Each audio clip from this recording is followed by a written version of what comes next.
ಸಖತ್ ಖಾರ ಬಣ್ಣ ಮತ್ತು ರುಚಿ ಆಚಿ ಚಿಲ್ಲಿ ಪೌಡರ್.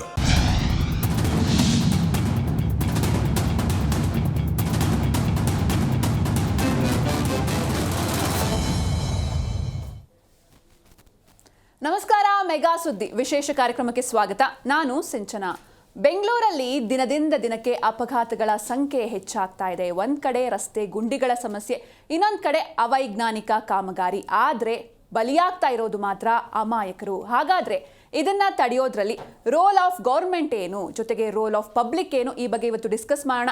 ಇದೇ ಹೊತ್ತಿನ ವಿಶೇಷ. 3.5 ವರ್ಷ 3296 ಬಲಿ.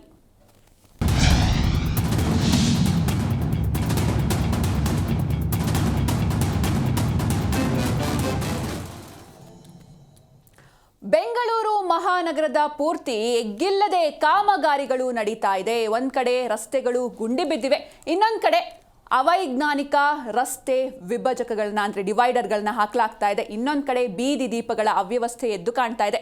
ಅತಿ ವೇಗದ ವಾಹನ ಚಾಲನೆ ಕೂಡ ಇದಕ್ಕೆ ಮುಖ್ಯ ಕಾರಣ ಅಂತ ಹೇಳ್ಬೋದು. ಬೆಂಗಳೂರಲ್ಲಿ ಕಂಪ್ಲೀಟ್ ಆಗಿ ಎಲ್ಲ ಕಡೆಯೂ ಕಾಮಗಾರಿ ನಡೀತಾ ಇದೆ. ಮೆಟ್ರೋ ಕಾಮಗಾರಿ ಆಗಿರ್ಬೋದು, ವೈಟ್ ಟಾಪಿಂಗ್ ಆಗಿರ್ಬೋದು, ಇನ್ನೊಂದು ಕಡೆ ರಸ್ತೆಗಳು ಗುಂಡಿ ಬಿದ್ದಿವೆ, ಅವೈಜ್ಞಾನಿಕ ಡಿವೈಡರ್ಸ್ಗಳಾಗಿರ್ಬೋದು, ಜೊತೆಗೆ ಬೀದಿ ದೀಪಗಳ ಅವ್ಯವಸ್ಥೆ ಕೂಡ ಎದ್ದು ಕಾಣ್ತಾ ಇದೆ.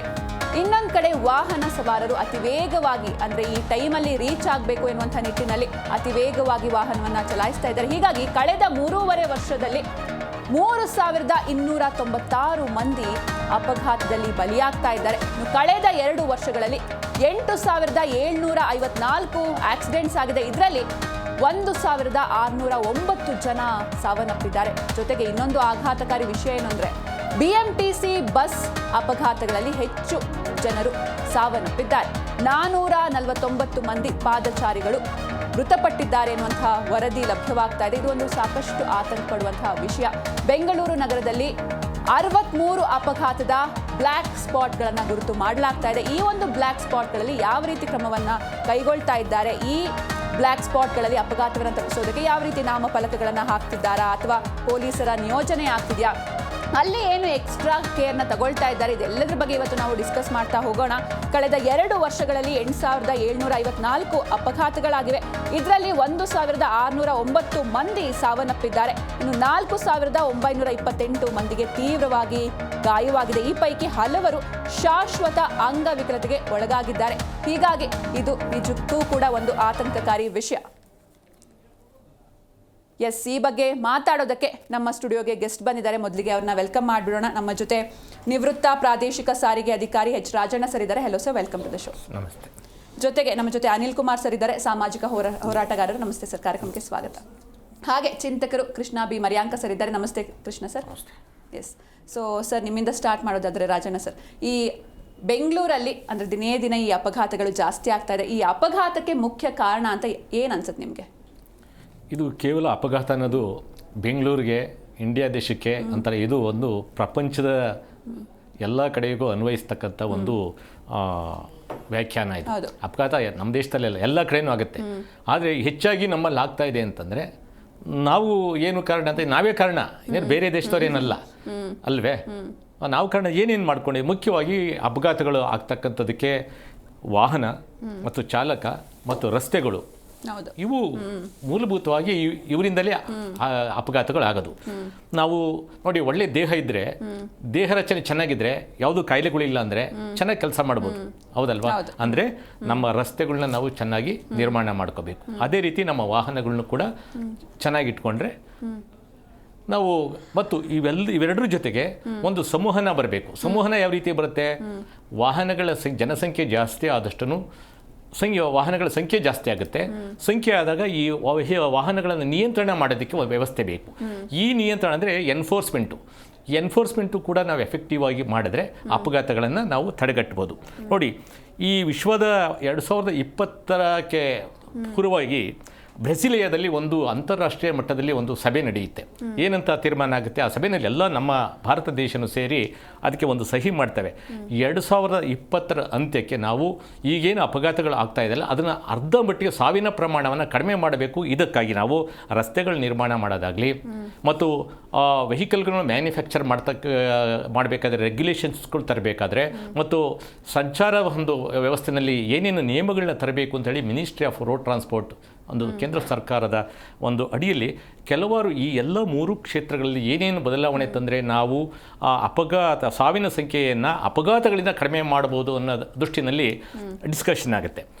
ಡಿಸ್ಕಷನ್ ಆದಂಥ ಸಂದರ್ಭದಲ್ಲಿ ನೆಕ್ಸ್ಟ್ ಫೆಬ್ರವರಿ 2020ರಲ್ಲಿ ಸ್ಟಾಕ್ಹೋಮಲ್ಲಿ ಮತ್ತೆ ಇನ್ನೊಂದು ಇದೇ ರೀತಿ ಅಂತಾರಾಷ್ಟ್ರೀಯ ಮಟ್ಟದಲ್ಲಿ ಸಭೆ ಸೇರುತ್ತೆ.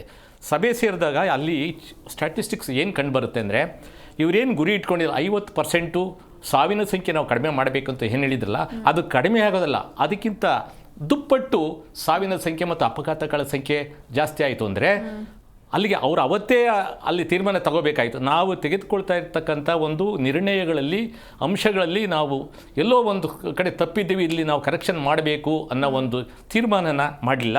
ಮತ್ತೆ ರಿಪೀಟ್ ಮಾಡಿದ್ರು. ಮತ್ತು 2030 ನಾವು ಗ್ಲೋಬಲಲ್ಲಿ ಈ ಸಾವಿನ ಸಂಖ್ಯೆ ಮತ್ತು ಅಪಘಾತಗಳ ಸಂಖ್ಯೆ ಸೇಮ್ ರಿಪೀಟು. ಒಂದು ಸಭೆ ಸೇರಿದ್ರು, ಒಂದು ಗುರಿ ಇಟ್ಕೊಂಡ್ರು.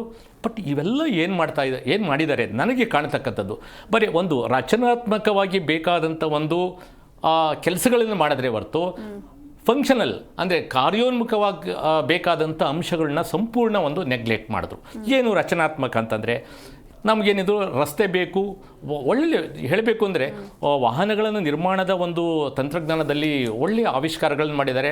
ಒಳ್ಳೆಯ ಸುಸಜ್ಜಿತವಾದ ಆಮೇಲೆ ಸುರಕ್ಷಿತವಾದ ವಾಹನಗಳನ್ನು ನಿರ್ಮಿಸೋದ್ರಲ್ಲಿ ಖಂಡಿತವಾಗ್ಲೂ ನಮ್ಮ ಇಂಜಿನಿಯರ್ಸು ಸಕ್ಸೀಡ್ ಆಗಿದ್ದಾರೆ. ಇದು ನಾನು ಪ್ರಪಂಚದ ಲೆವೆಲಲ್ಲಿ, ನಾನು ಇಂಟರ್ನ್ಯಾಷನಲ್ ಲೆವೆಲಲ್ಲಿ ಮಾತಾಡ್ತಾ ಇರೋದು. ಆದರೆ ರಸ್ತೆಗಳ ನಿರ್ಮಾಣದಲ್ಲಿ ನಾವು ಪ್ರಗತಿ ಕಂಡಿದ್ರು ಕೂಡ ಬಹಳಷ್ಟು ನ್ಯೂನತೆಗಳು ಸಾಕಷ್ಟು ಇದ್ದಾವೆ.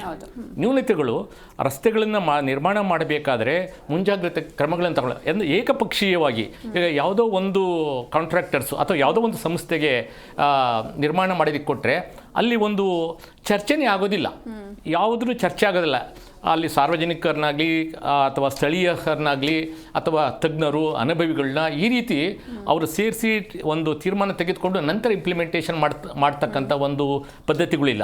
ಏಕಾಏಕಿ ನನಗೆ ಅಧಿಕಾರ ಕೊಟ್ಟಿದ್ದಾರೆ, ನನಗೆ ಗೌರ್ಮೆಂಟ್ ಆಫ್ ಇಂಡಿಯಾ ಅಥವಾ ಗೌರ್ಮೆಂಟ್ ಆಫ್ ಕರ್ನಾಟಕ ನನಗೆ ಸ್ಯಾಂಕ್ಷನ್ ಮಾಡಿದೆ ಈ ಕೆಲಸ ಮಾಡೋದಕ್ಕೆ, ನಾನು ಇಷ್ಟ ಬಂದಂಗೆ ನಾನು ಮಾಡ್ತೀನಿ, ನನಗೆ ದುಡ್ಡು ಬಂದರೆ ಸಾಕು, ಕೆಲಸ ಹೇಗಾದರೂ ಆಗಲಿ ಎಷ್ಟು ಅವಧಿಗಾದರೂ ಮುಗಿಲಿ ಅನ್ನೋ ಒಂದು ಗೋಜಿಗೆ ಹೋಗೋದಿಲ್ಲ. ಈ 2030ಕ್ಕೆ ಏನು ಗುರಿ ಇಟ್ಕೊಂಡ್ರಲ್ಲ ಇಲ್ಲಿನವರೆಗೂ, ಈಗ 2025 ಅಂತ್ಯ ಕಂಡಿದ್ದೀವಲ್ಲ, ಇದು ಈಗಲೂ ಕೂಡ ಅಪಘಾತಗಳ ಸಂಖ್ಯೆ ಏರುಮುಖದಲ್ಲೇ ಇದೆ, ಸಾವಿನ ಸಂಖ್ಯೆ ಏರುಮುಖದಲ್ಲೇ ಇದೆ. ನಾವೇನೇನು ಕ್ರಮಗಳನ್ನ ತೆಗೆದುಕೊಂಡಿದ್ದೀವಿ ಅವೆಲ್ಲವನ್ನು ಖಂಡಿತವಾಗ್ಲೂ ನಾವು ಸತ್ಯಕ್ಕೆ ದೂರವಾಗಿದ್ದೀವಿ ಅನ್ನೋದು ಭಾಳ ಸ್ಪಷ್ಟವಾಗಿ ಕಾಣ್ತಾ ಇದೆ. ನಾನು ರಚನಾತ್ಮಕವಾಗಿ ಹೇಳಿದ್ನಲ್ಲ, ಏನು ಕಾರ್ಯಾತ್ಮಕವಾಗಿ ಅಂದರೆ ಏನೇನು ಮಾಡಬೇಕು? ಎಸ್ ಸರ್, ಅದ್ರ ಬಗ್ಗೆ ಮಾತಾಡೋಣ. ಎಸ್ ಅನಿಲ್ ಸರ್, ಈಗ ನೀವು ಹೇಳಿ, ನಿಮ್ಮ ಪ್ರಕಾರ ಈ ಅಪಘಾತಗಳಿಗೆ ಕಾರಣ ಏನು ಅಂತ ಅನ್ಸುತ್ತೆ? ಮೇಡಮ್, ಅಪಘಾತಕ್ಕೆ ನೇರ ಕಾರಣ ಅನ್ನೋದು ಕೋಆರ್ಡಿನೇಷನ್ಸ್ ಇಲ್ಲ, ರೋಡ್ ಇಂಜಿನಿಯರಿಂಗ್ ಇಲ್ಲ ನಮ್ಮಲ್ಲಿ, ರೋಡ್ ಇಂಜಿನಿಯರಿಂಗ್ ವಿಂಗೇ ಇಲ್ಲ. ರಸ್ತೆ ಸರಾಗವಾಗಿ ಮಾಡ್ತೀವಿ ಅಂತ ಹೇಳ್ತಾರಷ್ಟೇ. ಒಂದು ಡಿಪಾರ್ಟ್ಮೆಂಟ್ಗೆ ಕೋಆರ್ಡಿನೇಷನ್ ಇಲ್ಲ. ಇವತ್ತು ನಮ್ಮನೆ ರೋಡಲ್ಲಿ ಹೋದರೆ ನಾಳೆ ರಾತ್ರಿಗೆ ಅಗ್ದಿರ್ತಾರೆ, ಇವತ್ತು ರಾತ್ರಿ ಅಗ್ದಿರ್ತಾರೆ, ಬೆಳಿಗ್ಗೆ ಗಾಡಿ ಟರ್ನ್ ಮಾಡ್ತಾ ಬಿದ್ದೋಗ್ತೀವಿ. ಮುಂಚಿತವಾಗಿ ಕೊನೆ ಪಕ್ಷ ಈಗ ವಾಟರ್ ನಿಲ್ಲಿಸ್ತೀವಿ, ವಿದ್ಯುತ್ ನಿಲ್ಲಿಸ್ತೀವಿ ಅಂತ ಹೇಳ್ತಾರೆ. ಒಂದು ಸಣ್ಣ ಬಿಳಿ ರೆಡ್ ಪಟ್ಟಿ ಕಟ್ಬಿಟ್ಟು ಇವತ್ತು ಇದು ಮಾಡ್ತಾ ಇದ್ದೀವಿ, ರಸ್ತೆ ರಿಪೇರಿ ಮಾಡ್ತಿದ್ದೀವಿ ಅಂತಾರೆ. ಯಾರಿಗೆ ಕಾಣುತ್ತದೆ? ರೋಡಲ್ಲಿ ಡೆನ್ಸಿಟಿ ಜಾಸ್ತಿ ಇದೆ, ವೆಹಿಕಲ್ ಡೆನ್ಸಿಟಿ ತುಂಬ ಇದೆ. ಸೊ ಇದು ಎಲ್ಲದೂ ಕಾರಣ ಆಗ್ತದೆ, ಒಂದು ಅಂತಲ್ಲ. ಆಮೇಲೆ ಪ್ಯಾಕೇಜ್ ಸಿಸ್ಟಮ್ ಮಾಡಿದ್ದಾರೆ ನಮ್ಮಲ್ಲಿ. ಪ್ಯಾಕೇಜ್ ಸಿಸ್ಟಮ್ ತುಂಬ ಚೆನ್ನಾಗಿ ಮಾಡ್ತಾರೆ. ದೊಡ್ಡ ದೊಡ್ಡ ಹೆಸರುಗಳು, ಬಣ್ಣದ ಹೆಸರುಗಳು ತುಂಬ ಚೆನ್ನಾಗಿ ಬರೀತಾರೆ. ಅಪಘಾತ ತಡೆ ಸಪ್ತಾಹ, ಅಪಘಾತ ತಡೆ ಮಾಸ, ಅದು ಅಪಘಾತ ತಡೆಗೆ ಆದರೂ ಅದಕ್ಕೆ ಸಂಬಂಧಪಟ್ಟಿದ್ದು ಓಟ, ಭಾಳ ಚೆಂದ ಕೇಳಲಿಕ್ಕೆ. ಇಂಪ್ಲಿಮೆಂಟ್ ಯಾವುದೂ ಆಗಲ್ಲ. ಅವರವರ ವೈಯಕ್ತಿಕ ಹಿತಾಸಕ್ತಿಗಾಗಿ, ಅವರವರು ನಾಳೆ ಫ್ರಂಟ್ ಪೇಜ್ ಅಡ್ವರ್ಟೈಸ್ಮೆಂಟ್ ಬರಲಿಕ್ಕಾಗಿ ಫ್ರಂಟ್ ಪೇಜಲ್ಲಿ ಫೋಟೋ ಬರಬೇಕು, ಅದಕ್ಕೇನೇನು ಬೇಕು ಅದನ್ನು ಮಾಡ್ತಾರೆ ಹೊರತು ಒಬ್ಬ ಸಾರ್ವಜನಿಕ ವ್ಯಕ್ತಿ ಜೀವನನ ಮೇಲೆ ತರಬೇಕು ಅಥವಾ ಈಗ ನಮ್ಮಲ್ಲಿ ಒಂದು ಸ್ಟ್ಯಾಂಡರ್ಡ್ ರೇಟ್ ಇದೆ, ಒಂದು ಅಪಘಾತ ಆದರೆ 5 ಲಕ್ಷ 10 ಲಕ್ಷ 8 ಲಕ್ಷ ರೇಟ್ ಅಷ್ಟೇ. ತುಂಬ ಅಗ್ಗ. ಈ middle class lower middle class ಅವ್ರದ್ದು ವ್ಯಾಲ್ಯೂ ಏನಿದೆ, ಜೀವನದ ಬೆಲೆ ತುಂಬ ಅಗ್ಗ. ಸರ್ಕಾರ ಒಂದಿಷ್ಟು ಮಾತಾಡ್ತದೆ, ಆನಂತರ ಜನನೂ ಮರೀತಾರೆ, ಎಲ್ಲರೂ ಮರೀತಾರೆ. ಸೊ ಇದನ್ನು ಅಷ್ಟು ಸುಲಭಕ್ಕೆ ಸರಿ ಮಾಡಲಿಕ್ಕಾಗಲ್ಲ. ಎಸ್ ಸರ್, ಈ ಬಗ್ಗೆ ಮಾತಾಡೋಣ. ಕೃಷ್ಣ ಸರ್, ನೀವೇನು ಹೇಳ್ತೀರಾ ಇದ್ರ ಬಗ್ಗೆ? ಈಗ RTO ಸರ್ ಹೇಳ್ತಾ ಇದ್ರು, ಇದಕ್ಕೆ ಇದೇನು ಜಗತ್ತಾದ್ಯಂತ ಇದೇನು ನಾರ್ಮಲ್ ಆಕ್ಸಿಡೆಂಟ್ಸ್ ಎಲ್ಲ ಆಗೋದು, ಇಂಡಿಯಾದಲ್ಲಿ ಸ್ವಲ್ಪ ಜಾಸ್ತಿ ಇದೆ. ನಾನು ಕೇಳಿದ್ರೆ ನಮ್ಮ ಪರ್ಟಿಕ್ಯುಲರ್ ನಮ್ಮ ದೇಶ, ನಮ್ಮ ನಾಡು, ನಮ್ಮ ಸಿಟಿ, ಇದರಲ್ಲಿ 2 ಭಾಗ ಇದೆ. ಒಂದು ಸರ್ಕಾರದ ವೈಫಲ್ಯ, ಅಂದರೆ ರೋಡ್ಗಳು ಕರೆಕ್ಟಾಗಿರೋ ರೋಡ್ಗಳನ್ನ ಕನ್ಸ್ಟ್ರಕ್ಟ್ ಮಾಡೋ ಟೈಮ್ನಲ್ಲಿ ಸೇಫ್ಟಿ ಸಿಸ್ಟಮ್ಸ್ನಾಗಲಿ ಸೇಫ್ಟಿ ಇನ್ಸ್ಟ್ರಕ್ಷನ್ಸ್ನ ಪಾಲನೆ ಮಾಡೋಲ್ಲ. ಇನ್ನೊಂದು ನಮ್ಮ ಪಬ್ಲಿಕ್ದೇ ಒಂದು ಸೇಫ್ಟಿ ಕಲ್ಚರು ಹೊರಟೋಗಿದೆ. ಆ ಸೇಫ್ಟಿ ಕಲ್ಚರ್ ಹೋಗಲಿಕ್ಕೆ ಸರ್ಕಾರನೂ ಕಾರಣ ಇದೆ, ನಮ್ಮದೇ ಆದಂಥ ನಾವು ಕಾರಣ ಇದ್ದೀವಿ. ಪಬ್ಲಿಕ್ನಲ್ಲಿ ನಾವು ಚಿಕ್ಕ ಮಕ್ಕಳಿದ್ದಾಗ ಹೇಗೆ ಸೇಫ್ಟಿ ರೋಡ್ನಲ್ಲಿ ರೋಡ್ ಕ್ರಾಸ್ ಮಾಡೋದು ಹೇಗೋ ಅಥವಾ ಹೇಗೆ ಹೋಗೋದು, ಅದನ್ನು ಬರೀ ನಾವು ಹೈಸ್ಕೂಲ್ವರೆಗೂ ಹೇಳ್ಕೊಡ್ತೀವಿ. ಹೈಸ್ಕೂಲ್ ಆದಮೇಲೆ ಮರ್ತೋಗ್ತೀವಿ. ಅದು ನಾವು ವಯಲೇಟ್ ಮಾಡೋದು ಯಾವಾಗ, ನಾವು ಸ್ವಂತ ಗಾಡಿ ತೊಗೊಂಡು ನಾವು ಗಾಡಿ ಓಡಿಸ್ಬೇಕಾದ್ರೆ ಲೇನ್ ಡಿಸಿಪ್ಲಿನ್ ಇಲ್ಲದೆ ಸಿಗ್ನಲ್ ಜಂಪ್ ಮಾಡೋದು, ಇದೆಲ್ಲ ಹೈಯೆಸ್ಟ್. ಇನ್ಫ್ಯಾಕ್ಟ್ ಅದು ಹೈಯೆಸ್ಟ್ ನಂಬರ್. ನಾನು ಬೆಂಗಳೂರಿನಲ್ಲಿ ನಾನು ಒಂದು ಡೇಟಾ ನೋಡ್ತಾ ಇದ್ದೆ, 4.5 ಲಕ್ಷ ಜನ lane discipline signal jump violations case ಇದೆ 1 ವರ್ಷದಲ್ಲಿದೆ. It is unbelievable. ಅಂದರೆ ಏನರ್ಥ, ಯಾರೂ ಈ ಲೇನ್ ಡಿಸಿಪ್ಲಿನ್ ಬಗ್ಗೆ ಇದೆ. ಲೇನ್ ಯಾವಾಗ ನೀವು ಹ್ಯಾಪಜಾರ್ಡ ಕ್ರಾಸ್ ಮಾಡ್ತೀರಾ, ಇನ್ನೊಂದು ಲೇನ್ಗೆ ಹೋಗ್ತೀರಾ ವಿತೌಟ್ ಸಿಗ್ನಲ್ಸ್, ಆವಾಗ ನಿಮಗೆ ಆಕ್ಸಿಡೆಂಟ್ ಆಗೋ ಚಾನ್ಸಸ್ಸು ಭಾಳ ಜಾಸ್ತಿ ಇರ್ತದೆ. ನಾನು ಕೇಳಿದ್ರೆ ಓವರಾಲ್ ಹೇಳಬೇಕು ಅಂದರೆ, ಒಂದು ಸರ್ಕಾರ ರೋಡ್ಗಳು ರಸ್ತೆಗಳನ್ನ ಮಾಡಬೇಕಾದ್ರೆ ಕರೆಕ್ಟಾಗಿರೋ ಸೇಫ್ಟಿ ಮೆಜರ್ಮೆಂಟು ಸೇಫ್ಟಿ ಸಿಸ್ಟಮ್ಸ್ನ ಅಳವಡಿಸದೇ ಇರೋದು ಒಂದು. ಇನ್ನೊಂದು, ಅದು ಭಾಳ ದಿನಗಳಗಟ್ಟಲೆ ನಡೆಯುವಂಥದ್ದು ಕನ್ಸ್ಟ್ರಕ್ಷನ್. ಅಂದರೆ ಅದನ್ನು ಭಾಳ ವರ್ಷಾನುಗಟ್ಟಲೆ ತಿಂಗಳಾನುಗಟ್ಟಲೆ ನಡೆಸೋದು. ಅದಕ್ಕೆ ಸರಿಯಾದಂಥ ಸೇಫ್ಟಿ ಸಿಸ್ಟಮ್ಸ್ನ ಪ್ರೊಟೆಕ್ಷನ್ ಯಾರು ಮಾಡಲ್ಲ. Pedestrians are up to 30% of people who are dying in the road accidents. 30%ವರೆಗೂ ಪೆಡೆಸ್ಟ್ರಿಯನ್ಸ್ ಆಯ್ತಾ ಇದ್ದಾರೆ. ಹಾಗಾದರೆ ಏನರ್ಥ ಅಂದರೆ ಪೆಡೆಸ್ಟ್ರಿಯನ್ಸ್ಗೆ ಸುರಕ್ಷತೆ ಇಲ್ಲ. ಅದು ಒಂದು. ಇನ್ನೊಂದು, ನಮ್ಮಲ್ಲೇ ಇರಬೇಕಾದಂಥ ಪಬ್ಲಿಕ್ ಸೇಫ್ಟಿ ಕಲ್ಚರ್ ಇದೆಯಲ್ಲ, ಅದು ಹೊರಟೋಗ್ತಾ ಇದೆ. ಅದನ್ನು ನಾವು ಹೈಸ್ಕೂಲಿಂದ ಆಚೆಗೆ ನಡೀತಾ ಇಲ್ಲ. ಎಷ್ಟೊಂದು ಕಾರ್ಪೊರೇಟ್ಸಲ್ಲಿ, ಬೆಂಗಳೂರಿನಲ್ಲಿ ಹಲವಾರು ಕಾರ್ಪೊರೇಟ್ಸ್ MNCಸು ಕೆಲವು ಪ್ರಾಕ್ಟೀಸ್ ಮಾಡ್ತಾ, ಅದು ಮುಂದೆ ನಾನು ಮಾತಾಡ್ತೀನಿ ಅದ್ರ ಬಗ್ಗೆ. ಹಲವಾರು MNCಗಳು ತಮ್ಮ ಎಂಪ್ಲಾಯಿ ಸೇಫ್ಟಿಗೋಸ್ಕರ, ತಮ್ಮ ಎಂಪ್ಲಾಯಿ ರೋಡ್ ಸೇಫ್ಟಿ ಕಲ್ಚರ್ಗೋಸ್ಕರ ಹಲವಾರು ಸಿಸ್ಟಮ್ಸ್ಗಳನ್ನ ಅಳವಡಿಸ್ಕೊಂಡಿದ್ದಾರೆ. ಆದರೂ ಅದಕ್ಕೆ ಏನಿದ್ರು 100-200 MNCಗಳನ್ನೂ ಮಾಡ್ಕೊಂಡಿದೆ. What about rest of the people ಅಲ್ವಾ? ಹಾಗೆ ಲಕ್ಷಾಂತರ ವೆಹಿಕಲ್ಸು ಪ್ರತಿ ತಿಂಗಳು ಆ್ಯಡ್ ಆಗ್ತಾ ಹೋಗ್ತಾ ಇದೆ. Roads cannot take more vehicles. ಅದರಲ್ಲದೆ ನಾವೀಗ ರೋಡ್ ಟನಲ್ಸು, ಸ್ಪೀಡ್ ಟನಲ್ಸ್, ಅದೆಲ್ಲ ಸ್ಪೀಡ್ ಟನಲ್ಸ್ ಆಗ್ತಾ ಹೋಗುತ್ತೆ. More risk, more accidents. ಅದ್ರ ಬದಲು ನಾವು ಮಾಸ್ ಪಬ್ಲಿಕ್ ಟ್ರಾನ್ಸ್ಪೋರ್ಟ್ ಸಿಸ್ಟಮ್ ಬಗ್ಗೆ ಫೋಕಸ್ ಮಾಡಬೇಕಾಗತ್ತೆ. ಈ ರೋಡ್ ಸೇಫ್ಟಿನ, ರೋಡ್ ಆಕ್ಸಿಡೆಂಟ್ಸ್ನ ತಡೆಗಟ್ಟಬೇಕು ಅಂತಂದರೆ we have to reduce the number of vehicles on the roads over the next 10, 20, 30 years. That is what I have to say. Okay sir. Yes sir. ಇನ್ನು Rajanna sir, ನೀವು ಹೇಳ್ತಿದ್ರಿ ಆಗಲೇ ರಚನಾತ್ಮಕವಾಗಿ ನಾವು ಏನು ಮಾಡಬೇಕು ಅಂತ, ಅದನ್ನು ಮುಂದುವರಿಸಿ ನೀವು. ರಚನೆ ನಾವು ನೋಡಿ ರಾಂಗ್ ಸ್ಟ್ರಕ್ಚರ್ ಮಾಡ್ಕೊಂಡಿದ್ದೀವಿ. ಈಗ ನಮಗೆ ಸಂಚಾರ ಸುಗಮ ಆಗಬೇಕಾದ್ರೆ ಏನಿರಬೇಕು ಹೇಳಿ, ರಸ್ತೆಗಳು ಅಗಲ ಇರಬೇಕು, ನೇರ ಇರಬೇಕು ಅಲ್ವಾ? ಮತ್ತು ನಮ್ಮ ನಗರ ನಿರ್ಮಾಣ ಆಗಿರೋದು ಬಹುತೇಕ ವರ್ಟಿಕಲ್ ಡೆವಲಪ್ಮೆಂಟು. ನಿಮಗೆ ವರ್ಟಿಕಲ್ ಡೆವಲಪ್ಮೆಂಟ್ ಆದಷ್ಟು ನಿಮಗೆ ರೋಡ್ ಮೇಲೆ ಡೆನ್ಸ್ ಜಾಸ್ತಿ ಆಗುತ್ತೆ, ಟ್ರಾಫಿಕ್ ಕಂಜೆಷನು ಜಾಸ್ತಿ ಆಗುತ್ತೆ.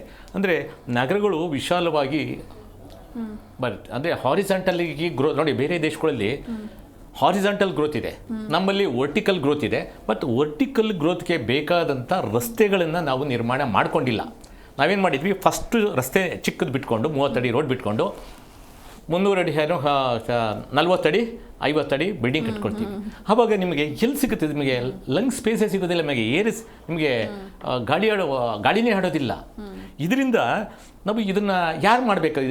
ಇದಕ್ಕೆ ಕಾರಣಕರ್ತರು ಯಾರು? ಯೋಜನೆ ಯಾರು? ನಗರಗಳನ್ನು ಯೋಜನೆ ಮಾಡ್ತಕ್ಕಂಥ ಇಂಜಿನಿಯರ್ಸು. ಅವ್ರಿಗೆ ವಿಷನ್ಸ್ ಇರಬೇಕು, ಹೌದಲ್ವಾ? ಅವರು ಸರಿಯಾಗಿ ಯೋಜನೆಗಳು ಮಾಡಿದರೆ ಅದನ್ನು ಹಂತವಾಗಿ ನಾವು ಕನ್ಸ್ಟ್ರಕ್ಷನ್ ಮಾಡ್ಕೋಬೋದು. ನೀವು ಯೋಜನೆ ಮಾಡಬೇಕಾದ್ರೆ ನೀವು ತಪ್ಪಾಗಿ ನೀವು ಯೋಜನೆಗಳನ್ನ ಮಾಡಿದ್ರೆ ಇವೆಲ್ಲನೂ ಅನಿವಾರ್ಯವಾಗಿ ಜನಸಾಮಾನ್ಯರು ನಾವು ಅನುಭವಿಸಲೇಬೇಕಾಗುತ್ತದೆ. ಹೌದಲ್ಲ? ಈಗ ಆಯಿತು, ಹಿಂದೆ ಈಗ 50-60 ವರ್ಷದ ಹಿಂದೆ ನಾವು 30 ಅಡಿ 40 ಅಡಿ 60 ಅಡಿ 100 ಅಡಿಗೆ ಬೇಕಾದಂಥದ್ದು ಚಿಕ್ಕ ರೋಡು ಏನೋ ಕ್ರಾಸ್ ರೋಡು ಮೇನ್ ರೋಡ್ಗಳೆಲ್ಲ ನಾವು ನಿರ್ಮಾಣ ಮಾಡಿಕೊಂಡಿದ್ದು. ಆದರೆ ಇವತ್ತು ಕೂಡ ನಾವು ಬಡಾವಣೆಗಳನ್ನ ಮಾಡಬೇಕಾದ್ರೆ, ನಗರ ಯೋಜನೆಗಳನ್ನ ಮಾಡಬೇಕಾದ್ರೆ ಏನು ಮಾಡ್ತಾ ಇದ್ದೀವಿ? ಏನು ಸರ್ಕಾರ ಏನು ಮಾಡ್ತಾ ಇದೆ?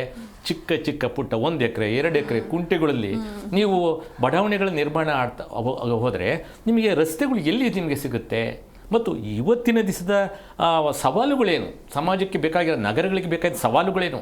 ಕಸ ಇರ್ಬೋದು, ನೀರಿರ್ಬೋದು, ಟ್ರಾಫಿಕ್ ಇರ್ಬೋದು, ಮತ್ತು ಇವತ್ತು ಸಂಚಾರಗಳು ಒಬ್ಬರು ಒಂದು ಕಡೆಯಿಂದ ಒಂದು ಟ್ರಾನ್ಸಿಟ್ ಮಾಡಬೇಕಾದ್ರೆ ಎಲೆಕ್ಟ್ರಾನಿಕ್ಸ್ ಒಂದು ಹಬ್ ಆಗಿಬಿಟ್ಟಿದೆ ಸಾಫ್ಟ್ವೇರ್ಗೆ. ಎಲ್ಲ ಈ ಕಡೆಯಿಂದ ಜನಗಳೆಲ್ಲ ಆ ಕಡೆ ಟ್ರಾವೆಲ್ ಮಾಡಬೇಕಾದ್ರೆ ಮೋಡ್ ಆಫ್ ಟ್ರಾನ್ಸ್ಪೋರ್ಟ್ ಎಲ್ಲಿ ಸಾಕಾಗುತ್ತೆ? ಈಗ ಅಟ್ಲೀಸ್ಟ್ ಇವತ್ತು ನಮಗೆ ಮೆಟ್ರೋ ಬಂದಿದೆ, ನಾವು ಹೇಳ್ತೀವಿ ಈಗ ಒಂದು ಬಸ್ಸು ಇವತ್ತು ನಾವು ಸಾರ್ವಜನಿಕ ಸಮೂಹ ಸಾರಿಗೆಗಳನ್ನ ಉಪಯೋಗಿಸ್ಬೇಕು ಅಂತ ಹೇಳ್ತೀವಿ. ಈ ಸಮೂಹ ಸಾರಿಗೆ ವ್ಯವಸ್ಥೆ ಏನಿದೆಯಲ್ಲ, ಎಲ್ಲಿ ರಸ್ತೆಗಳನ್ನು ಅವು ಎಲ್ಲಿ ಹೋಗೋದಕ್ಕೆ ಜಾಗ ಎಲ್ಲಿದೆ? ಎಲ್ಲರಿಗೂ 10 ಗಂಟೆಗೆ ಆಫೀಸ್ ಅಲ್ವಾ? 10 ಗಂಟೆಗೆ ಇರ್ತಕ್ಕಂಥ ಎಲ್ಲ ವಾಹನಗಳು ರಸ್ತೆಗೆ ಬಂದರೆ ರಸ್ತೆ ನಿಲ್ಲಿಸೋದಕ್ಕೆ ಜಾಗ ಇರೋದಿಲ್ವೇ? It is very quite common. ಇಲ್ಲಿ ನಾವು ಈ ಟೌನ್ ಪ್ಲಾನಿಂಗಲ್ಲಿ ಫೇಲ್ಯೂರ್ ಆಗ್ತಿದ್ದೀವಿ, ಈ ಕ್ಷಣದಲ್ಲೂ ಫೇಲ್ಯೂರ್ ಆಗ್ತಾ ಇದ್ದೀವಿ. ನಾವೇನು ನೋಡ್ತಾ ಇದ್ದೀವಿ ಗೊತ್ತಾ? ನಾನು ಅಡಿ ಲೆಕ್ಕ ದುಡ್ಡು ಮಾಡ್ತಕ್ಕಂಥ ಒಂದು ಬಿಟ್ಟರೆ ಮುಂದೆ ನಮ್ಮ ಒಂದು ಸಮಾಜ ಸುರಕ್ಷಿತವಾಗಿರಬೇಕು, ಸ್ವಚ್ಛವಾಗಿರಬೇಕು ಅನ್ನೋ ಆಲೋಚನೆ ಕಾನ್ಸೆಪ್ಟ್ ಇಲ್ಲವೇ ಇಲ್ಲ. ಮಾತೆತ್ತರ ಫೈನಾನ್ಸ್ ಡಿಪಾರ್ಟ್ಮೆಂಟ್ ಏನ್ರಿ ಇಷ್ಟು ಈ ಬಡ್ಜೆಟಲ್ಲಿ ನಾವು ಕೆಲಸ ಮಾಡ್ಬೋದಾ? ಈ ರೀತಿ ಯೋಚನೆ ಮಾಡ್ತಾರೆ ಹೊರತು ಸುರಕ್ಷತೆ ಬಗ್ಗೆ, ಸ್ವಚ್ಛತೆ ಬಗ್ಗೆ ಮುಂದೆ ಏನಾಗುತ್ತೆ ನಾವು ಒಂದು ವಿಷನ್ಸನ್ನ ಕಳೆದುಕೊಂಡ್ಬಿಟ್ಟಿದ್ದಾರೆ. ಮತ್ತು ನಿರ್ವಹಣೆಗಳು ಆಯ್ತಲ್ಲ, ನಿರ್ವಹಣೆಗಳಾದರೂ ಕರೆಕ್ಟಾಗಿ ಮಾಡ್ತೀವಾ? ಒಂದು ಕಾಮಗಾರಿ ವರ್ಷಾನುಗಟ್ಟಲೆ ಆಗುತ್ತೆ. ಎಷ್ಟೋ ಕಡೆ ನಿನ್ನೆ ಯಾರೋ ಒಬ್ಬರು MLA ಅವರು ಯಾವುದೋ ಒಂದು ಮಾರತಹಳ್ಳಿ ಇದಕ್ಕೆ ಹೋಗ್ಬಿಟ್ಟು ಅವ್ರಿಗೆ ನಮ್ಮ ಮೆಟ್ರೋದು ಕಾಮಗಾರಿನೇ ಮಾಡ್ತಾ ಇಲ್ಲ, ಅವರು ಬ್ಯಾರಿಯರ್ ಹಾಕ್ಬಿಟ್ಟಿದ್ದಾರೆ, ಕೆಲಸನೂ ನಡೆಯೋದಿಲ್ಲ, ವಾಹನಗಳಿಗೆ ಅಡೆತಡೆನೂ ಮಾಡಿದ್ದಾರೆ. ಅದೇ ರೀತಿ ನಮ್ಮ ನಗರ BDA ಕಾಂಪ್ಲೆಕ್ಸ್ ಹತ್ರ 2.5 ವರ್ಷ ಆಯಿತು, ಅಲ್ಲಿ ಬ್ಯಾರಿಕೇಡ್ ಹಾಕ್ಬಿಟ್ಟಿದ್ದಾರೆ, ಅಂದರೆ ಶೀಟ್ಗಳು ಹೊಡೆದು ಹಾಕ್ಬಿಟ್ಟಿದ್ದಾರೆ, ಒಂದು ಕಡೆ ಟ್ರಂಚ್ ಹೊಡೆದ್ಬಿಟ್ಟಿದ್ದಾರೆ.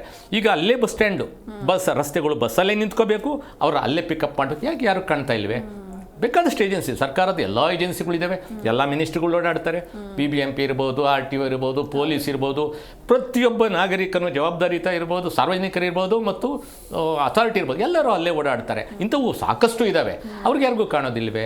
ಎಲ್ಲರೂ ಹೋರಾಟನೇ ಮಾಡಬೇಕು, ನಾವು ಜಗಳನೇ ಮಾಡಬೇಕು, ನಾವು ಕೇಳದೇ ಇದ್ರೆ ನಾವೇನು ಮಾಡೋದೇ ಇಲ್ಲ. ಈ ರೀತಿಯ ಮನೋಭಾವ ಸರಿ ಇಲ್ಲ. ಮತ್ತು ಈ ನಿರ್ವಹಣೆ ಮಾಡ್ತಾರಲ್ಲ, ನಿರ್ವಹಣೆ ಮಾಡುವಾಗಲೂ ಕೂಡ ಒಂದು ಕ್ವಾಲಿಟಿ ಇರೋದಿಲ್ಲ. ಆದರೆ ಈಗ ನೋಡಿ, ಯಾವುದೇ ಒಂದು ನಮ್ಮ GBA ಏನು BBB ಅಂತ ಹೇಳ್ತೀವಲ್ಲ, ಇಲ್ಲಿ ನಾವು ಏನು ಕೆಲಸ ಮಾಡಿದ್ರೆ ಇಷ್ಟೇ ಇರೋದಿಲ್ಲ. ಒಂದು ರಸ್ತೆ ಅಂದಮೇಲೆ ಆ ರಸ್ತೆಗೆ ಯಾವ್ಯಾವ ಕಾಲದಲ್ಲಿ ನಾವು ಏನೇನು ಕೆಲಸ ಮಾಡಿದ್ದೀವಿ ಇಷ್ಟೇ ಇಲ್ಲ. ನೀವೇನು ಕೇಳ್ತೀರಿ? ನೀವು ಪ್ರಶ್ನೆ ಮಾಡೋಕ್ಕಾಗೋದಿಲ್ಲ. ರೋಡ್ ಹಿಸ್ಟ್ರಿ ಅಂತ ಇರುತ್ತೆ, ರೋಡ್ ಹಿಸ್ಟ್ರಿನೇ ಇಲ್ಲ. ಈಗ ನಿಮಗೊಂದಿಷ್ಟು ಹುಟ್ಟಿದಾಗ ಇವನು ಡೇಟ್ ಆಫ್ ಬರ್ತ್, ಇವ ಆಸ್ಪತ್ರೆಯಲ್ಲಿ ಹುಟ್ಟಿದ, ಇವನಿಗೆ ವ್ಯಾಕ್ಸಿನೇಷನ್ ಆಗಿದೆ, ಪ್ರತಿಯೊಂದು ಇವನು ಯಾವ ಕ್ಲಾಸಲ್ಲಿ ಯಾವ್ಯಾವರಲ್ಲಿ ಓದ್ದ, ಎಷ್ಟು ಪಾಸ್ ಆದ, ಎಷ್ಟು ಮಾರ್ಕ್ಸ್ ತಗೊಂಡ, ಇವತ್ತು ಎಲ್ಲಿ ಕೆಲಸದಲ್ಲಿ ಇದ್ದ, ಎಲ್ಲಿ ರಿಟೈರ್ಡ್, ಲಾಸ್ಟ್ಗೆ ಡೆತ್ ಸರ್ಟಿಫಿಕೇಟು ಎಲ್ಲಿ ಪ್ರತಿಯೊಂದು ಇರುತ್ತಲ್ಲ. ಅದೇ ರೀತಿ ನಮ್ಮ ನಗರಗಳಿಗೆ ಪ್ರತಿಯೊಂದು ರಸ್ತೆಗೂ ಒಂದು ವ್ಯವಸ್ಥೆಗಳಿರಬೇಕು, ಅದಕ್ಕೆ ಹಿಸ್ಟ್ರಿ ಇರಬೇಕು. ಏನು ಇಡೋದೇ ಇಲ್ಲ. ಯಾಕೆ ಗೊತ್ತಿಲ್ವಾ? ಗೊತ್ತಿದೆ, ಇದು ಬುದ್ಧಿ ಜಾಣದಡ್ಡತನದಿಂದ ಅವರು ಮಾಡೋದಿಲ್ಲ. ಇದೆಲ್ಲ ಒಟ್ಟಾಗಿ ಯಾರಿಗೆ ಬೀಳುತ್ತೆ? ಈ ಭಾರ ಎಲ್ಲ ಯಾರಿಗೆ ಬೀಳುತ್ತೆ? ಸಮಾಜದ ಮೇಲೇ ಬೀಳುತ್ತೆ. ನೀವು ಎಷ್ಟು ಮಾತಾಡ್ತೀರಿ? ನೀವು ಯಾರಿಗೆ ಗೊತ್ತಿಲ್ಲ. ನಾವಿಲ್ಲೇನೋ ಕೂತ್ಕೊಂಡು ಮಾತಾಡ್ತೀವಿ, ಬಹಳ ಬುದ್ಧಿವಂತರು ಅಂತ ಅಲ್ಲ, ಇದು ಎಲ್ಲರಿಗೂ ಗೊತ್ತಿದೆ, ಯಾರಿಗೂ ಗೊತ್ತಿಲ್ಲದೆ ಇರೋದು ಏನೂ ಅಲ್ಲ. ಆದರೆ ಜನಗಳು ಯಾವಾಗಲೂ ಕೂಡ ಸರ್ಕಾರಕ್ಕೆ ಅಥವಾ ಅಥಾರಿಟಿಗೆ ನಾವು ಪ್ರಶ್ನೆ ಮಾಡ್ತಕ್ಕಂಥ ಒಂದು ನಿರಂತರವಾಗಿ ಇದನ್ನು ಮಾಡಲೇಬೇಕಾಗುತ್ತೆ. ಇಲ್ಲ ಕೇಳ್ದಲೇ ಇದ್ದರೆ ಯಾರೂ ಕೇಳ್ತಲ್ಲ, ಎಲ್ಲ ಚೆನ್ನಾಗೇ ಇದೆ ಬಿಡು, ಎಲ್ಲ ಚೆನ್ನಾಗೇ ಇದೆ, ಸಮಾಜ ಸುಸ್ಥಿರವಾಗಿದೆ ಅನ್ನೋ ಒಂದು ಮನಸ್ಥಿತಿನಲ್ಲೇ ಅವರು ಆಡಳಿತಗಳನ್ನು ನಡೆಸ್ತೇ ಹೋಗ್ತಾರೆ. ಇನ್ನು ನೀವು ಇದನ್ನು ಹೇಳಿದಿರಿ, ಅದು ಈಗ ಇದೆಲ್ಲ ಒಂದು ರಚನಾತ್ಮಕವಾಯಿತು. ಇನ್ನು ಕಾರ್ಯಾತ್ಮಕವಾಗಿ ಏನೇನು ಇಲ್ಲಿ ನಾನು ಹೇಳಿದೆ, ರಸ್ತೆ ಇರ್ಬೋದು ಮತ್ತು ವಾಹನ ಇರ್ಬೋದು ಮತ್ತು ಲೈಸೆನ್ಸಿಂಗ್ ಸಿಸ್ಟಮ್. ಏನೋ ಇವತ್ತು ಒಬ್ಬರಿಗೆ ಲೈಸೆನ್ಸ್ ಕೊಡ್ತೀವಿ, ಇವತ್ತು ಬರೀ ಗಾಡಿ ಓಡಿಸೋಕ್ಕೆ ಅಂತ ಅಲ್ಲ, ಪ್ರತಿಯೊಂದಕ್ಕೂ ಇವತ್ತು ಲೈಸೆನ್ಸ್ ರಾಜ್. ನೀವು ಏನಾದರೂ ಮಾಡಬೇಕಾದ್ರೂ ಸರ್ಕಾರದಿಂದ ಒಂದು ಲೈಸೆನ್ಸ್ ತಗೋಬೇಕು. ಸರ್ಕಾರಕ್ಕೂ ಆದಾಯ ಬೇಕು, ಲೈಸೆನ್ಸ್ ತಗೋ ಅದು. ಆದರೆ ನೀನು ಲೈಸೆನ್ಸ್ ಕೊಟ್ಟ ಮೇಲೆ ನೀನು ಯಾವ ರೀತಿ ಆಚರಣೆ ಮಾಡ್ತೀಯ ಅನ್ನೋದು ಯಾರಾದ್ರೂ ನಿರ್ವಹಣೆ ಮಾಡ್ತೀರ? ಯಾರು ನಮ್ಮ ಹತ್ರ ಲೈಸೆನ್ಸ್ ಇದೆ ಸರ್, ಅಷ್ಟೇ.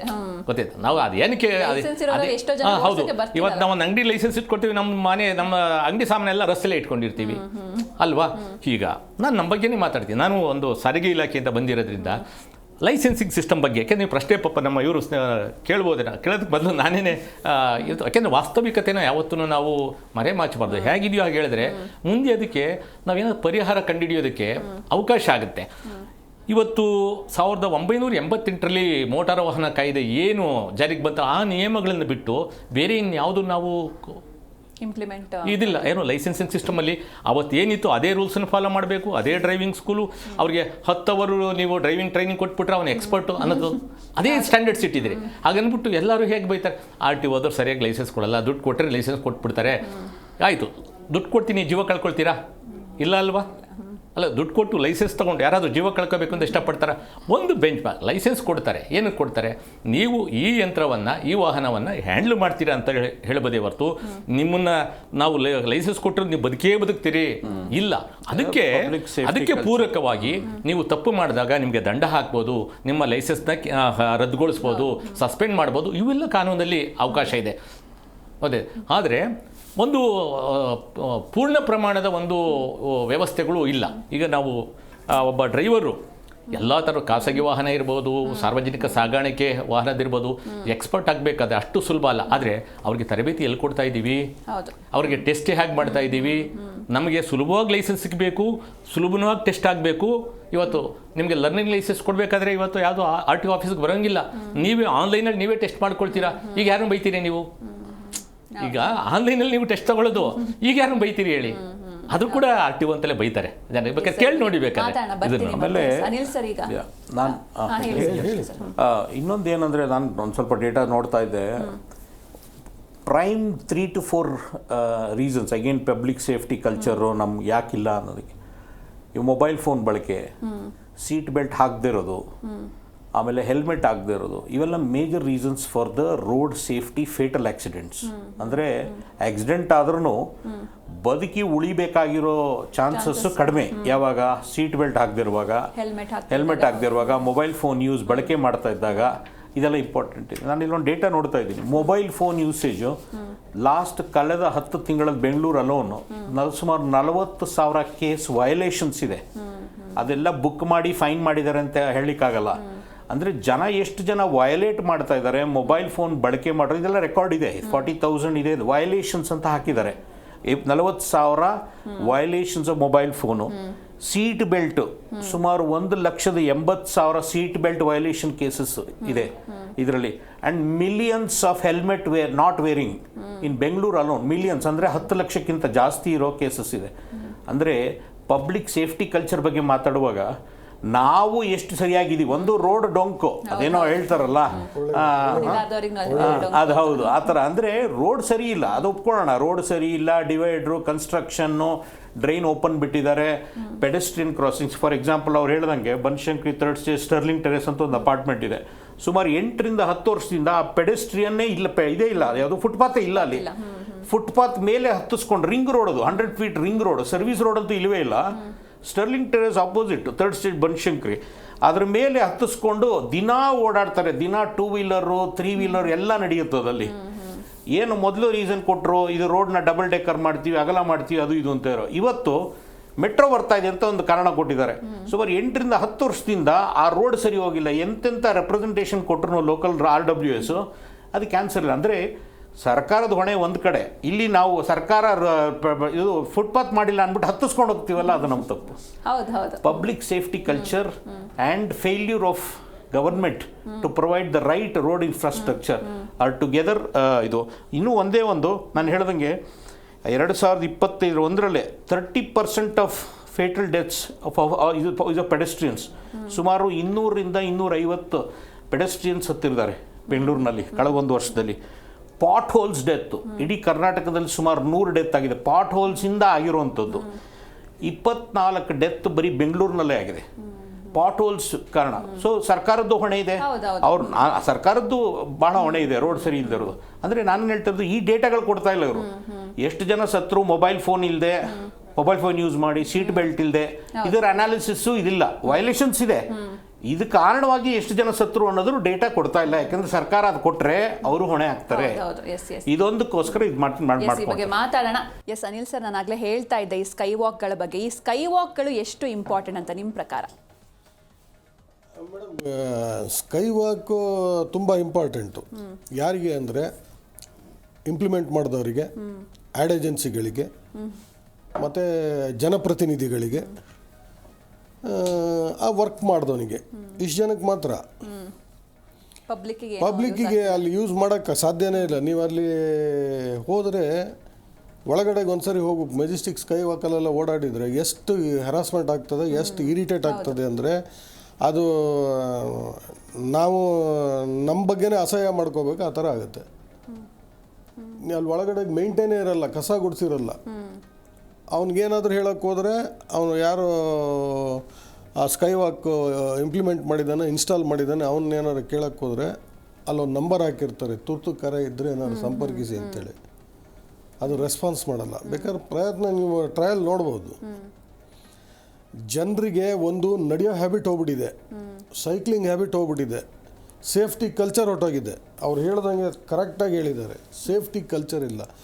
ಸಂವಿಧಾನದ ಬಗ್ಗೆ ಎಲ್ಲರೂ ಮಾತಾಡ್ತಾರೆ. ಸಂವಿಧಾನ ಕೆಲವೊಂದಿಷ್ಟು ನಮಗೆ ಕೊಟ್ಟಿದೆ, ನಮ್ಮ ಜವಾಬ್ದಾರಿ ಏನು ಅಂತೇಳಿ. ಒಂದು ಈ ದೇಶದ ಪ್ರಜೆ ಅಂದಮೇಲೆ, ಲೈಸೆನ್ಸ್ ತೊಗೊಂಡಿದ್ದೀನಿ ಅಂದಮೇಲೆ, ವೆಹಿಕಲ್ ಓಡ್ಸೋಕ್ಕೆ ಲೈಸೆನ್ಸ್ ತೊಗೊಂಡಿದ್ದೀನಿ ಅಂದರೆ ನನ್ನಿಂದ ಬೇರೆಯವ್ರಿಗೇನು ತೊಂದರೆ ಆಗಬಾರ್ದು. ಎಸ್ಪೆಷಲಿ ಪಾದಚಾರಿಗಳಿಗೆ ಒಂದು ಚೂರು ತೊಂದರೆ ಆಗಬಾರ್ದು. 12ರಿಂದ 15 ಮೀಟ್ರು ಝೀರೋ ಕನ್ಸ್ಟ್ರಕ್ಷನ್ ಝೋನ್ ಅಂತ ಇದೆ. ಬಿಲ್ಡಿಂಗ್ ಕಟ್ಟಬೇಕಾದ್ರೆ ರೋಡಿಂದ centre point of the road 12ರಿಂದ 15 ಮೀಟ್ರು. ಅದು ರೋಡ್ ಕಾರಿಡಾರ್ ಅಂತ ಕರಿತೀವಿ. ರೋಡ್ ಕಾರಿಡಾರಲ್ಲಿ ಕನ್ಸ್ಟ್ರಕ್ಟ್ ಆಗಬಾರ್ದು. ಜವಾಬ್ದಾರಿ ಯಾರು? ಎನ್ಫೋರ್ಸ್ಮೆಂಟ್ ಯಾರು? Planning authority. ಪ್ಲಾನಿಂಗ್ ಅಥಾರಿಟಿಲಿ ಕೂತಿರೋರೆಲ್ಲ ಯಾರು? ಟೌನ್ ಪ್ಲ್ಯಾನರ್ಸು. ಟೌನ್ ಪ್ಲ್ಯಾನರ್ಸಿಗೆ ಪ್ಲಾನಿಂಗ್ ಅಥಾರಿಟಿಲಿ ಏನು ಕೆಲಸ? ಬಿಲ್ಡಿಂಗ್ ಪ್ಲ್ಯಾನ್ ಯಾಕೆ ಕೊಡ್ತಾರೆ? ಅವ್ರ ಡ್ಯೂಟಿ ಏನು? ಟೌನ್ ಪ್ಲ್ಯಾನ್ ಮಾಡಬೇಕು. ಇಲ್ಲಿ ಬಂದು ಬಿಲ್ಡಿಂಗ್ ಪ್ಲ್ಯಾನ್ ಕೊಡ್ತಾರೆ. ಬಿಲ್ಡಿಂಗ್ ಪ್ಲ್ಯಾನಿಗೆ ಟೌನ್ ಪ್ಲ್ಯಾನರ್ಸಿಗೆ ಏನು ಸಂಬಂಧ?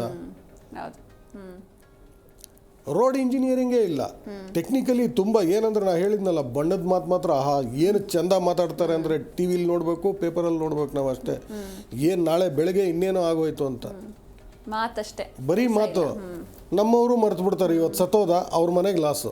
ಒಂದು ಮಗು ತೀರೋಯ್ತು ಅಂದರೆ ಅವನ ಮನೆಗೆ, ಅವನು ಅಕ್ಕ ತಂಗಿದಿರಿಗೆ, ಅವನ ಕುಟುಂಬಕ್ಕೆ ಲಾಸೇ ಹೊರತು ಸರ್ಕಾರಕ್ಕೆ ಯಾವುದೋ ಒಂದು ಪೀನ್ ಇಡ್ತಾರೆ, ಒಂದು 5 ಲಕ್ಷನ ಘೋಷಣೆ ಮಾಡ್ತಾರೆ. ಅದು ಬರೋಕ್ಕೆ ಎಷ್ಟು ಕಷ್ಟ. ಅದಕ್ಕೆ ಅವನು ಇನ್ನು 5 ವರ್ಷ ಕಷ್ಟಪಡಬೇಕು. ಆನ್ ಸ್ಪಾಟ್ ಏನೂ ಕೊಡೋದಿಲ್ಲ ಅವರಿಗೆ. 5 ಲಕ್ಷಕ್ಕೆ ಏನು ಬರುತ್ತೆ? ಈ ಥರ ಒಂದು ಬ್ರ್ಯಾಂಡ್ ಮಾಡಿ ಹಾಕ್ಬಿಟ್ಟಿದ್ದಾರೆ ನಮ್ಮನ್ನು. ಪಬ್ಲಿಕ್ಕಿಗೆ ಯೂಸ್ ಆಗಲ್ಲ ಸ್ಕೈ ವಾಕ್ಸ್, ಭಾಳ ಕಡಿಮೆ ಯೂಸ್ ಮಾಡ್ತಾರೆ. ಕರೆಕ್ಟಾಗಿ ಅಂದರೆ ಇದನ್ನ ಇಂಪ್ಲಿಮೆಂಟ್ ಮಾಡಿದ್ರೆ ಎಷ್ಟು ಹೆಲ್ಪ್ ಆಗುತ್ತೆ ಸರ್ ಈ ಸ್ಕೈ ವಾಕ್ಸ್ ಅನ್ನೋದು? ಅಂದರೆ ಎಷ್ಟೋ ಒಂದು ಆಕ್ಸಿಡೆಂಟ್ಗಳನ್ನ ಇದನ್ನು ಕಂಟ್ರೋಲ್ ಮಾಡಬಹುದಲ್ವಾ ಇದರಿಂದ? ತುಂಬ ತಡಿಬೋದು. ಈಗ ಏನಾಗಿದೆ, ಸ್ಕೈ ವಾಕ್ಸ್ ಅಂತ ಮಾಡಿದ್ದಾರೆ. ಅಫ್ಕೋರ್ಸ್ ಅವ್ರು ಹೇಳ್ದಂಗೆ it is A commercial infrastructure, road infrastructure. ಒಂದು ಕಟ್ಟೋ ಕಾಂಟ್ರಾಕ್ಟರ್ಗೆ ದುಡ್ಡು, ಅದಂತ ಅಡ್ವರ್ಟೈಸಿಂಗ್ ಮಾಡ್ತಿರಲ್ಲ ಅವ್ರಿಗೆ ದುಡ್ಡು. ಆದರೆ ತಪ್ಪೇನಿಲ್ಲ, ಮಾಡಲಿ, ಇನ್ಫ್ರಾಸ್ಟ್ರಕ್ಚರು ಪಬ್ಲಿಕ್ಗೋಸ್ಕರ ಮಾಡಿದರೆ. ಅದರ ಇಂಪ್ಲಿಮೆಂಟೇಷನು, ಯೂಸೇಜು, ಮೇಂಟೆನೆನ್ಸ್ ಭಾಳ ಇಂಪಾರ್ಟೆಂಟು. ಲಿಫ್ಟ್ ಕೆಲವು ಕಡೆ ಇದೆ, ಕೆಲವು ಕಡೆ ಇಲ್ಲ. ಲಿಫ್ಟ್ ಇರೋ ಕಡೆ ಅದು ಆಪರೇಷನಲೈಸ್ ಆಗಲ್ಲ. ಅಕಸ್ಮಾತ್ ಯಾರು ಒಳಗಡೆ ಹೋಗಿ ಅದಕ್ಕೆ ಕಚ್ಕೊಂಡ್ಬಿಟ್ರೆ ಅದನ್ನು ನೋಡೋರು ಯಾರೂ ಇರಲ್ಲ. ಯಾಕೆಂದರೆ first of all sky deck use ಮಾಡೋರೆ ಭಾಳ ಕಡಿಮೆ ಜನ. ದಿನಗಟ್ಟಲೆ ಅವ್ರು ಒಳಗಡೆ ಕಚ್ಕೊಂಡ್ಬಿಟ್ರೆ ಪ್ರಾಣ ಹೋಗೋ ಚಾನ್ಸಸ್ಸು ಇರ್ತದೆ. ಇದಕ್ಕೋಸ್ಕರ ಯಾರು ಲಿಫ್ಟನ್ನು ಯೂಸ್ ಮಾಡಲ್ಲ. ಆಮೇಲೆ ಲಿಫ್ಟ್ ಯೂಸ್ ಮಾಡೋಕ್ಕಾಗಲ್ಲ ಅಂದ್ಬಿಟ್ಟು ಮೇಲೆ ಹತ್ತಕ್ಕಾಗಲ್ಲ, ಯಾಕಂದರೆ ಇಟ್ಸ್ ನಾಟ್ ಯೂಸರ್ ಫ್ರೆಂಡ್ಲಿ. ಯಾಕೆಂದರೆ ಸ್ಕೈ ಡೆಕ್ ಹತ್ತಬೇಕು ಅಂತಂದರೆ ಸುಮಾರು 50 ಸ್ಟೆಪ್ ಇರ್ತದೆ. 50 ಸ್ಟೆಪ್ಪನ್ನ ಹತ್ತಬೇಕು ಅಂದರೆ ವಯಸ್ಸಾದವರು ಹೇಗೆ ಸಾಧ್ಯ? ಅದಕ್ಕೋಸ್ಕರ ಲಿಫ್ಟ್ ಮಾಡಿರ್ತಾರೆ. ಲಿಫ್ಟನ್ನು ಮೇಂಟೈನ್ ಮಾಡೋರು ಯಾರೂ ಇಲ್ಲ. ಅಂದರೆ ಇದಕ್ಕೆಲ್ಲದಕ್ಕೂ ನಾನೇನು ಹೇಳ್ತೇನೆ, ಇನ್ಫ್ರಾಸ್ಟ್ರಕ್ಚರ್ ಮಾಡೋ ಸರ್ಕಾರಕ್ಕೆ ಭಾಳ ಹೊಣೆ ಇದೆ. ನಾನು ಸುಮಾರು ಇದನ್ನು ನೋಡ್ತಾ ಇದ್ದೀನಿ. ಈಗ ಎವ್ರಿ 11 ಸೆಕೆಂಡ್ಸು ಒಂದು ಜೀವ ಹೋಗುತ್ತೆ ಇಡೀ ನ್ಯಾಷನಲಿ ಅಂತಂದರೆ ಜಸ್ಟ್ ಇಮ್ಯಾಜಿನ್. ನಾವು next month national road safety camp ಅಂದ್ಬಿಟ್ಟು ಹಲವಾರು MNCಗಳಿಗೆ ಕ್ಯಾಂಪೇನ್ಸ್ ಮಾಡ್ತೀವಿ. ಅದರಲ್ಲಿ ನಾವು ತೋರಿಸ್ಬೇಕು ಅಂತಿದ್ದೀವಿ. ಇದು every 11 seconds one life will go on road ಅಂತಂದರೆ ಏನು ಅದಕ್ಕೊಂದು ಮೀನಿಂಗ್ ಬೇಡವಾ? ಇದಕ್ಕೊಂದು ಮೀನಿಂಗ್ ಬೇಡ. ಅದಕ್ಕೆ ನಾವು ಫ್ಯಾಮಿಲಿ ಪ್ಲಾನಿಂಗು ಅದು ಇದೆಲ್ಲ ನಿಲ್ಲಿಸ್ಬಿಟ್ಟಿದೀವೋ ಏನ್ಕತ್ತೆ ನಾವು ಸರ್ಕಾರದಿಂದ. ಯಾಕಂದರೆ ರೋಡಲ್ಲಿ, ರೈಲಲ್ಲಿ, ಅಲ್ಲಿ ಇಲ್ಲಿ ಸಾಯೋರೇ ಜಾಸ್ತಿ ಜನ ಇರ್ಬೇಕಾರೆ ಸರ್ಕಾರಕ್ಕೆ ಏನು ಬೇಕಿಲ್ಲ family ಪ್ಲಾನಿಂಗ್ದು.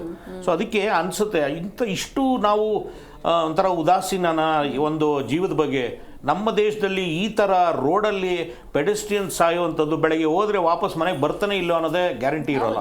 This is the situation in Bangalore. And I was having so much of data. ಈ ಕಡೆ 4.5 ಲಕ್ಷ ಜನ signal jumping and lane discipline follow ಮಾಡಲ್ಲ ಅಂತಂದ್ರೆ ಏನು ಅರ್ಥ? ಬೆಂಗಳೂರಿನಲ್ಲಿ ಇದು ಬರೀ ಬೆಂಗಳೂರು ಡೇಟಾ ಹೇಳ್ತಾ ಇದ್ದೀನಿ. ಡ್ರಂಕ್ ಆ್ಯಂಡ್ ಡ್ರೈವಿಂಗ್ ಇನ್ಸಿಡೆಂಟ್ಸು ಸುಮಾರು 7,500 ಇನ್ಸಿಡೆಂಟ್ಸ್, ಎಲ್ಲ ಕೇಸ್ಗಳು ವೈಲೇಷನ್ಸ್. ಇದು ಅವರೆಲ್ಲರೂ ಬುಕ್ ಮಾಡಿ ಅವ್ರನ್ನ ಜೈಲಿಗೆ ಕಳಿಸಿದ್ದಾರೆ ಅಂತ ಏನಿರಲ್ಲ. 7,500 ಓವರ್ ಸ್ಪೀಡಿಂಗ್. 70% ಬೆಂಗಳೂರಿನಲ್ಲಿ 30 ಕಿಲೋಮೀಟರ್ ಸ್ಪೀಡಿಂದ ಜಾಸ್ತಿ ಹೋಗೋಕ್ಕೆ ಆಗಲ್ಲ. Speed limit. ಅದರಲ್ಲಿ ಓವರ್ ಸ್ಪೀಡಿಂಗಲ್ಲಿ 70% ಜನ ಸಾಯ್ತಾರೆ ಬೆಂಗಳೂರಿನಲ್ಲಿ ಅಂತಂದ್ರೆ ಯಾವಾಗ ಮಾಡ್ತಾ ಇದ್ದು ಓವರ್ ಸ್ಪೀಡಿಂಗು? ಈ ಪೊಲೀಸಿಂಗ್ ಎಲ್ಲೋಯ್ತು? ಟ್ರಾಫಿಕ್ ಮ್ಯಾನೇಜ್ಮೆಂಟ್ ಎಲ್ಲೋಯ್ತು? ರಾತ್ರಿ ಹೊತ್ತು ಡ್ರಂಕ್ ಅಂಡ್ ಡ್ರೈವಿಂಗ್ ಮಾಡ್ತಾರೆ. ಪೊಲೀಸ್ ಅವ್ರು ಏನು ಮಾಡ್ತಾ ಇದ್ದಾರೆ? ರಾತ್ರಿ 9 ಗಂಟೆ 10 ಗಂಟೆಗೆ ಆದರೆ ಬ್ಯಾರಿಕೇಡ್ ಹಾಕೊಂಡು ನಾಕಾಬಂದಿ ಮಾಡ್ತಾರೆ. ಅದರಿಂದ ತಡೆಗಟ್ತಾ ಇರೋದು, ನಾನು ಹೇಳ್ತಾ ಇರೋದು, ನಿಜವಾದ ಡ್ರಂಕ್ ಅಂಡ್ ಡ್ರೈವರ್ಸ್ನ ಕಡಿವಾಣ ಆಗ್ತಾ ಇದ್ದೀರಾ ಅಥವಾ ಬಿಟ್ಬಿಟ್ಟು ಬೇರೆಯವ್ರ ಹತ್ರ ಅದು ಇದು. I don't want to talk about corruption is a separate subject. ನಾವು ಇದನ್ನು ಮ್ಯಾನೇಜ್ ಮಾಡಲಿಲ್ಲ ಅಂದರೆ ಹೇಗೆ ಸಾಧ್ಯ? But and also I am talking about ಇಲ್ಲಿ ಜೆನ್ಸಿ ಬಿಹೇವಿಯರ್ ಕೂಡ ನಾನು ಇದನ್ನು ಭಾಳ ಸ್ಟ್ರಾಂಗ್ ಆಗಿ ಹೇಳ್ತಾ ಇದ್ದೀನಿ madam. It comes directly in clash with driving ethics ಅಥವಾ ನಮ್ಮ ಈ ಸೇಫ್ಟಿ ಎಥಿಕ್ಸ್. ಜೆನ್ಸಿಲಿರೋ ಬಿಹೇವಿಯರು ಭಾಳ ಕಷ್ಟ ಆಗ್ತಾ ಇದೆ. ಇದನ್ನು ನೋಡಿ ಸೋಷಿಯಲ್ ಮೀಡಿಯಲ್ಲಿ ಮತ್ತೆ ಮಾಡಿ ಜನರೇಷನ್ ಆಲ್ಫಾ ಕೂಡ ಇದೆ. ಇವಾಗ ಜನರೇಷನ್ ಬೀಟಲ್ಲಿ ಶುರುವಾಗಿದೆ 2025ರಲ್ಲಿ. ಇನ್ನು 10 ವರ್ಷ 15 ವರ್ಷ ಹೋದ್ರೆ ಎಲ್ಲಿ ಹೋಗ್ತೀವಿ ಅನ್ನೋದು ನನಗೆ ಭಯ ಆಗ್ತದೆ. ನನ್ನ ಮಗ ಕೂಡ 15 years old ಇವಾಗ, ಅವನು ಅರ್ಥ ಆಗ್ತಾ ಇದೆಯಾ? ಜೆನ್ ಆಲ್ಫಾ ಮಧ್ಯದಲ್ಲಿದ್ದಾನೆ. ಅಂದರೆ ಎಷ್ಟು ಕಷ್ಟ ಇದೆ. ಅದನ್ನು ನಾವು ಇದು education, awareness and practical incidents, videos, it should be throughout, not only in your primary school, middle school, kinder it should be high school, college. MNCs ಇವತ್ತು ಹೇಗೆ ಮಾಡ್ತಾ ಇದ್ದಾರೆ, ಅವ್ರವ್ರ ಸೇಫ್ಟಿ ಎಂಪ್ಲಾಯೀಸ್ನ ಪ್ರೊಟೆಕ್ಟ್ ಮಾಡ್ಕೊಳ್ತಾ ಇದ್ದಾರೆ. ಆ ಕಲ್ಚರ್ ಡ್ರೈವ್ ಮಾಡಬೇಕು. ನಾನು ಇದನ್ನು ಪೂರಾ ಸರ್ಕಾರದ ಮೇಲೆ ಬಯಕ್ಕೆ ಹೋಗಲ್ಲ. ಹೊಣೆಗಾರಿಕೆ ನಮ್ಮ ಪಬ್ಲಿಕ್ ಸೇಫ್ಟಿ ಕಲ್ಚರು ಇದೆ. ಅದೇ ಥರ ಸರ್ಕಾರದ್ದು ಫೇಲ್ಯೂರ್ಸ್ ಹಲವಾರು ಇದೆ ಬೆಂಗಳೂರಿನಲ್ಲಿ. ಅದನ್ನು ನಾನು ಒಂದು ಚೂರು ಸಮರ್ಥಿಸ್ಕೊಳ್ಳಲ್ಲ. ಯಾಕೆಂದರೆ ಇಂದಿರೋ ಮೆಸ್ಗೆ ಮಾಡೋದು, ಒಂದು ಪ್ರೋಗ್ರಾಮ್ ಶುರು ಮಾಡೋದು, ಒಂದು ರೋಡ್ದು ವರ್ಷಾನುಗಟ್ಲೆ ತಿಂಗಳಗಟ್ಲೆ ಬಿಡೋದು, ಅಲ್ಲಿ ಯಾರು ಏನು ಹೋಗ್ತಾರೆ, ಯಾರು ಬಿದ್ದರು ಏನು ಮಾಡಿದ್ರು ಮಾಡೋಕ್ಕಾಗಲ್ಲ. So I am not defending ಇದು ಸರ್ಕಾರ. ಆದರೆ ಸೇಫ್ಟಿ ಕಲ್ಚರ್ ಅನ್ನೋದು ಪಬ್ಲಿಕ್ಗೆ ಸಾಯೋವರೆಗೂ ಇರಬೇಕು ನಮಗೆ. ಅದಿಲ್ಲ, ಅದು ಹೊರಟೋಗ್ತಾ ಇದೆ. ಜೆನ್ ಆಲ್ಫಾ ಈಗ ಬಂದಿರೋ ರೀಸೆಂಟ್ ಜನ್ರೇಷನ್ಸ್ ಅಂತೂ ಅದು ಮರೆತೇ ಹೋಗ್ಬಿಟ್ಟಿದೆ. ಯಾವ ಭಯನೂ ಇಲ್ಲ, ಯಾವುದೂ ಇಲ್ಲ. ಎಲ್ಲ ಈಗ ಆಗ್ತಾ ಇರೋ ಆಕ್ಸಿಡೆಂಟ್ಸು ಎಲ್ಲ ಒಂಥರ ಎಷ್ಟೊಂದು ರಿಪೋರ್ಟ್ಸು ಸ್ಟಂಟ್ಸ್ಗಿದೆ. ಸ್ಟಂಟಿಂದ ಆಗಿರೋ ಡೆತ್ಸ್ ಇದೆ. ಸ್ಟಂಟ್ಗಳು, road rage, stunts. That some data is allocating to ಇಂಥದ್ದು ಮಾಡಕ್ಕೆ ಹೋಗಿ ಹಿಂಗೆ ಸತ್ರು ಅಂತಿದೆ. ಅದಕ್ಕೆ ಯಾರು ಹೊಣೆ ಅಲ್ವಾ? ಅಂದರೆ policing is also very important. Awareness, law ಇದೆ, ನಮ್ಮ ಹತ್ರ ಲಾ ಇದೆ, ಇಂಪ್ಲಿಮೆಂಟೇಷನ್ ಎನ್ಫೋರ್ಸ್ಮೆಂಟು ಆಗ್ತಾ ಇಲ್ಲ. ಅದಕ್ಕೆ ನೇರ ಸರ್ಕಾರ ಹೊಣೆ. Either they are corrupt, they are not doing it, or they failed in managing this. ರಾತ್ರಿ 9 ಗಂಟೆ ಬಂದು ಒಂದು ಪೊಲೀಸ್ ತೋರಿಸಿ, ನನಗೆ ಟ್ರಾಫಿಕ್ ಪೊಲೀಸ್ ಒಬ್ಬರು ತೋರಿಸಿ. ನನಗೆ ಇದೊಂದೇ ಕೇಳೋದು, ಒಂದು ಮೆಟ್ರೋ ಸಿಟಿ ಅಂದಮೇಲೆ ಥ್ರೂ ಔಟ್ 24 hours ನಿಮಗೆ ಇದು ಪೊಲೀಸ್ ಮ್ಯಾನೇಜ್ಮೆಂಟ್ ಇರಬೇಕು. ಟ್ರಾಫಿಕ್ಕು ಅದೇನು ಎಲ್ಲ ಕಡಿಮೆ ಆದರೆ ಮಲ್ಕೋಬೇಕು ಅಂತಿದೆಯಾ? ಟ್ರಾಫಿಕ್ ಸಿಗ್ನಲ್ಸ್ ಟ್ರಾಫಿಕ್ ಮ್ಯಾನೇಜ್ ಮಾಡುತ್ತೆ. What about monitoring? You need police throughout 24 hours. You need traffic police like crime police. Yes sir. ಇನ್ನು ರಾಜಣ್ಣ ಸರ್, ಇನ್ನು ಈ ಒಂದು ಆಕ್ಸಿಡೆಂಟ್ಸ್ಗಳ ಈ ಅಂಕಿಅಂಶ ನೋಡ್ತಾ ಹೋಗೋದಾದ್ರೆ ಅತಿ ಹೆಚ್ಚು ಆಕ್ಸಿಡೆಂಟ್ಸ್ BMTC ಬಸ್ಗಳಿಂದ ಕೂಡ ಆಗ್ತಾ ಇದೆ. ಇದ್ರ ಬಗ್ಗೆ ಏನು ಹೇಳ್ತೀರಾ ಸರ್ ನೀವು? ಈಗ BMTC ಬಸ್ಸು ಅಲ್ಲಿ ಸತ್ತಿರೋರು ಯಾರು? ಎಲ್ಲ ಪೆಡೆಸ್ಟ್ರೈನ್ಸೇನೆ. ಯಾರು ವೆಹಿಕಲ್ ಟು ವೆಹಿಕಲ್ ಇದಾಗಿ ಕ್ಲಾಶ್ ಆಗಿಲ್ಲ. ಐದರ್ ಪೆಡಿಸ್ಟ್ರೈನ್ ಆರ್ ಸೈಕ್ಲಿಸ್ಟ್, ಟೂ ವೀಲರು. ಇವ್ರು ಬಿಟ್ಟರೆ ಬೇರೆ ಇನ್ಯಾರು ಕಾರಲ್ಲಿ ಹೋಗಿ ಡಿಕ್ಕಿ ಹೊಡೆದು ಅಥವಾ ಬಸ್ಸಿಗೆ ಡಿಕ್ಕಿ ಆಗಿ ಅಪಘಾತಗಳು. ಮೊನ್ನೆ ಬಸ್ಸಿಗೆ ಡಿಕ್ಕಿಯಾಗಿ ಸೀತಾ ಸರ್ಕಲ್ ಡೌನ್ ಅಲ್ಲಿ 3 ಜನ ರೇರ್, ಭಾಳ ತುಂಬ ಅಪರೂಪ ನೋಡಿ. ನಮ್ಮ ಇಂಡಿಯಾದಲ್ಲಿ ಈ 24ನೇ ವರ್ಷದಲ್ಲಿ 4.88 ನಿಯರ್ಲಿ 5 lakhs ಆಕ್ಸಿಡೆಂಟ್ಸು, 1,77,00,000 ಇವರು ಏನೋ ಡೆತ್ ಆಗಿರೋದು. ಅಂದರೆ ಕಂಟಿನ್ಯೂಸ್ ಆಗಿ ರೈಸ್ ಆಗ್ತಲೇ ಇದೆ.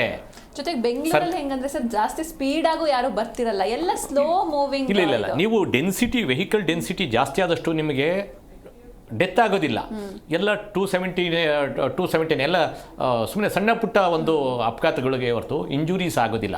But high intensity of injuries, death ಆಗ್ತಕ್ಕಂಥದ್ದು ಇವು ಹೇಳಿದ್ರಲ್ಲ ಸರ್ ಹೇಳಿದ್ರಲ್ಲ ಯಾರೂ ಇಲ್ಲದೆ ಇರದೆ ಇದ್ದಾಗ ಪೊಲೀಸರು ಇಲ್ಲ, ಟ್ರಾಫಿಕ್ ಲೈಟ್ಸು, ಅದು ಏನೇ ಸಿಗ್ನಲ್ ಕೊಟ್ಟರು ಕೂಡ ಯಾರೂ ಇಲ್ಲ, ಫ್ರೀ ಆಗಿರ್ತೀವಿ ಹೋಗ್ತೀವಿ, ಆವಾಗ ಡೆತ್ ಆಗ್ತಕ್ಕಂಥ ಸಾಧ್ಯತೆ. ನೆಟ್ಟು ಹೈವೇಸ್ಗಳಲ್ಲಿ, ಸ್ಟೇಟ್ ಹೈವೇ ಆ್ಯಂಡ್ ನ್ಯಾಷನಲ್ ಹೈವೇಸಲ್ಲಿ ನಿಮಗೆ ಹೈ ಇಂಟೆನ್ಸಿಟಿ ಇಂಜುರೀಸ್ ಮತ್ತು ಡೆತ್ ಆಗ್ತಾ ಇರ್ತಕ್ಕಂಥ ಮ್ಯಾಕ್ಸಿಮಮ್ಮು ಹೈವೇಸ್ಗಳಲ್ಲೇ.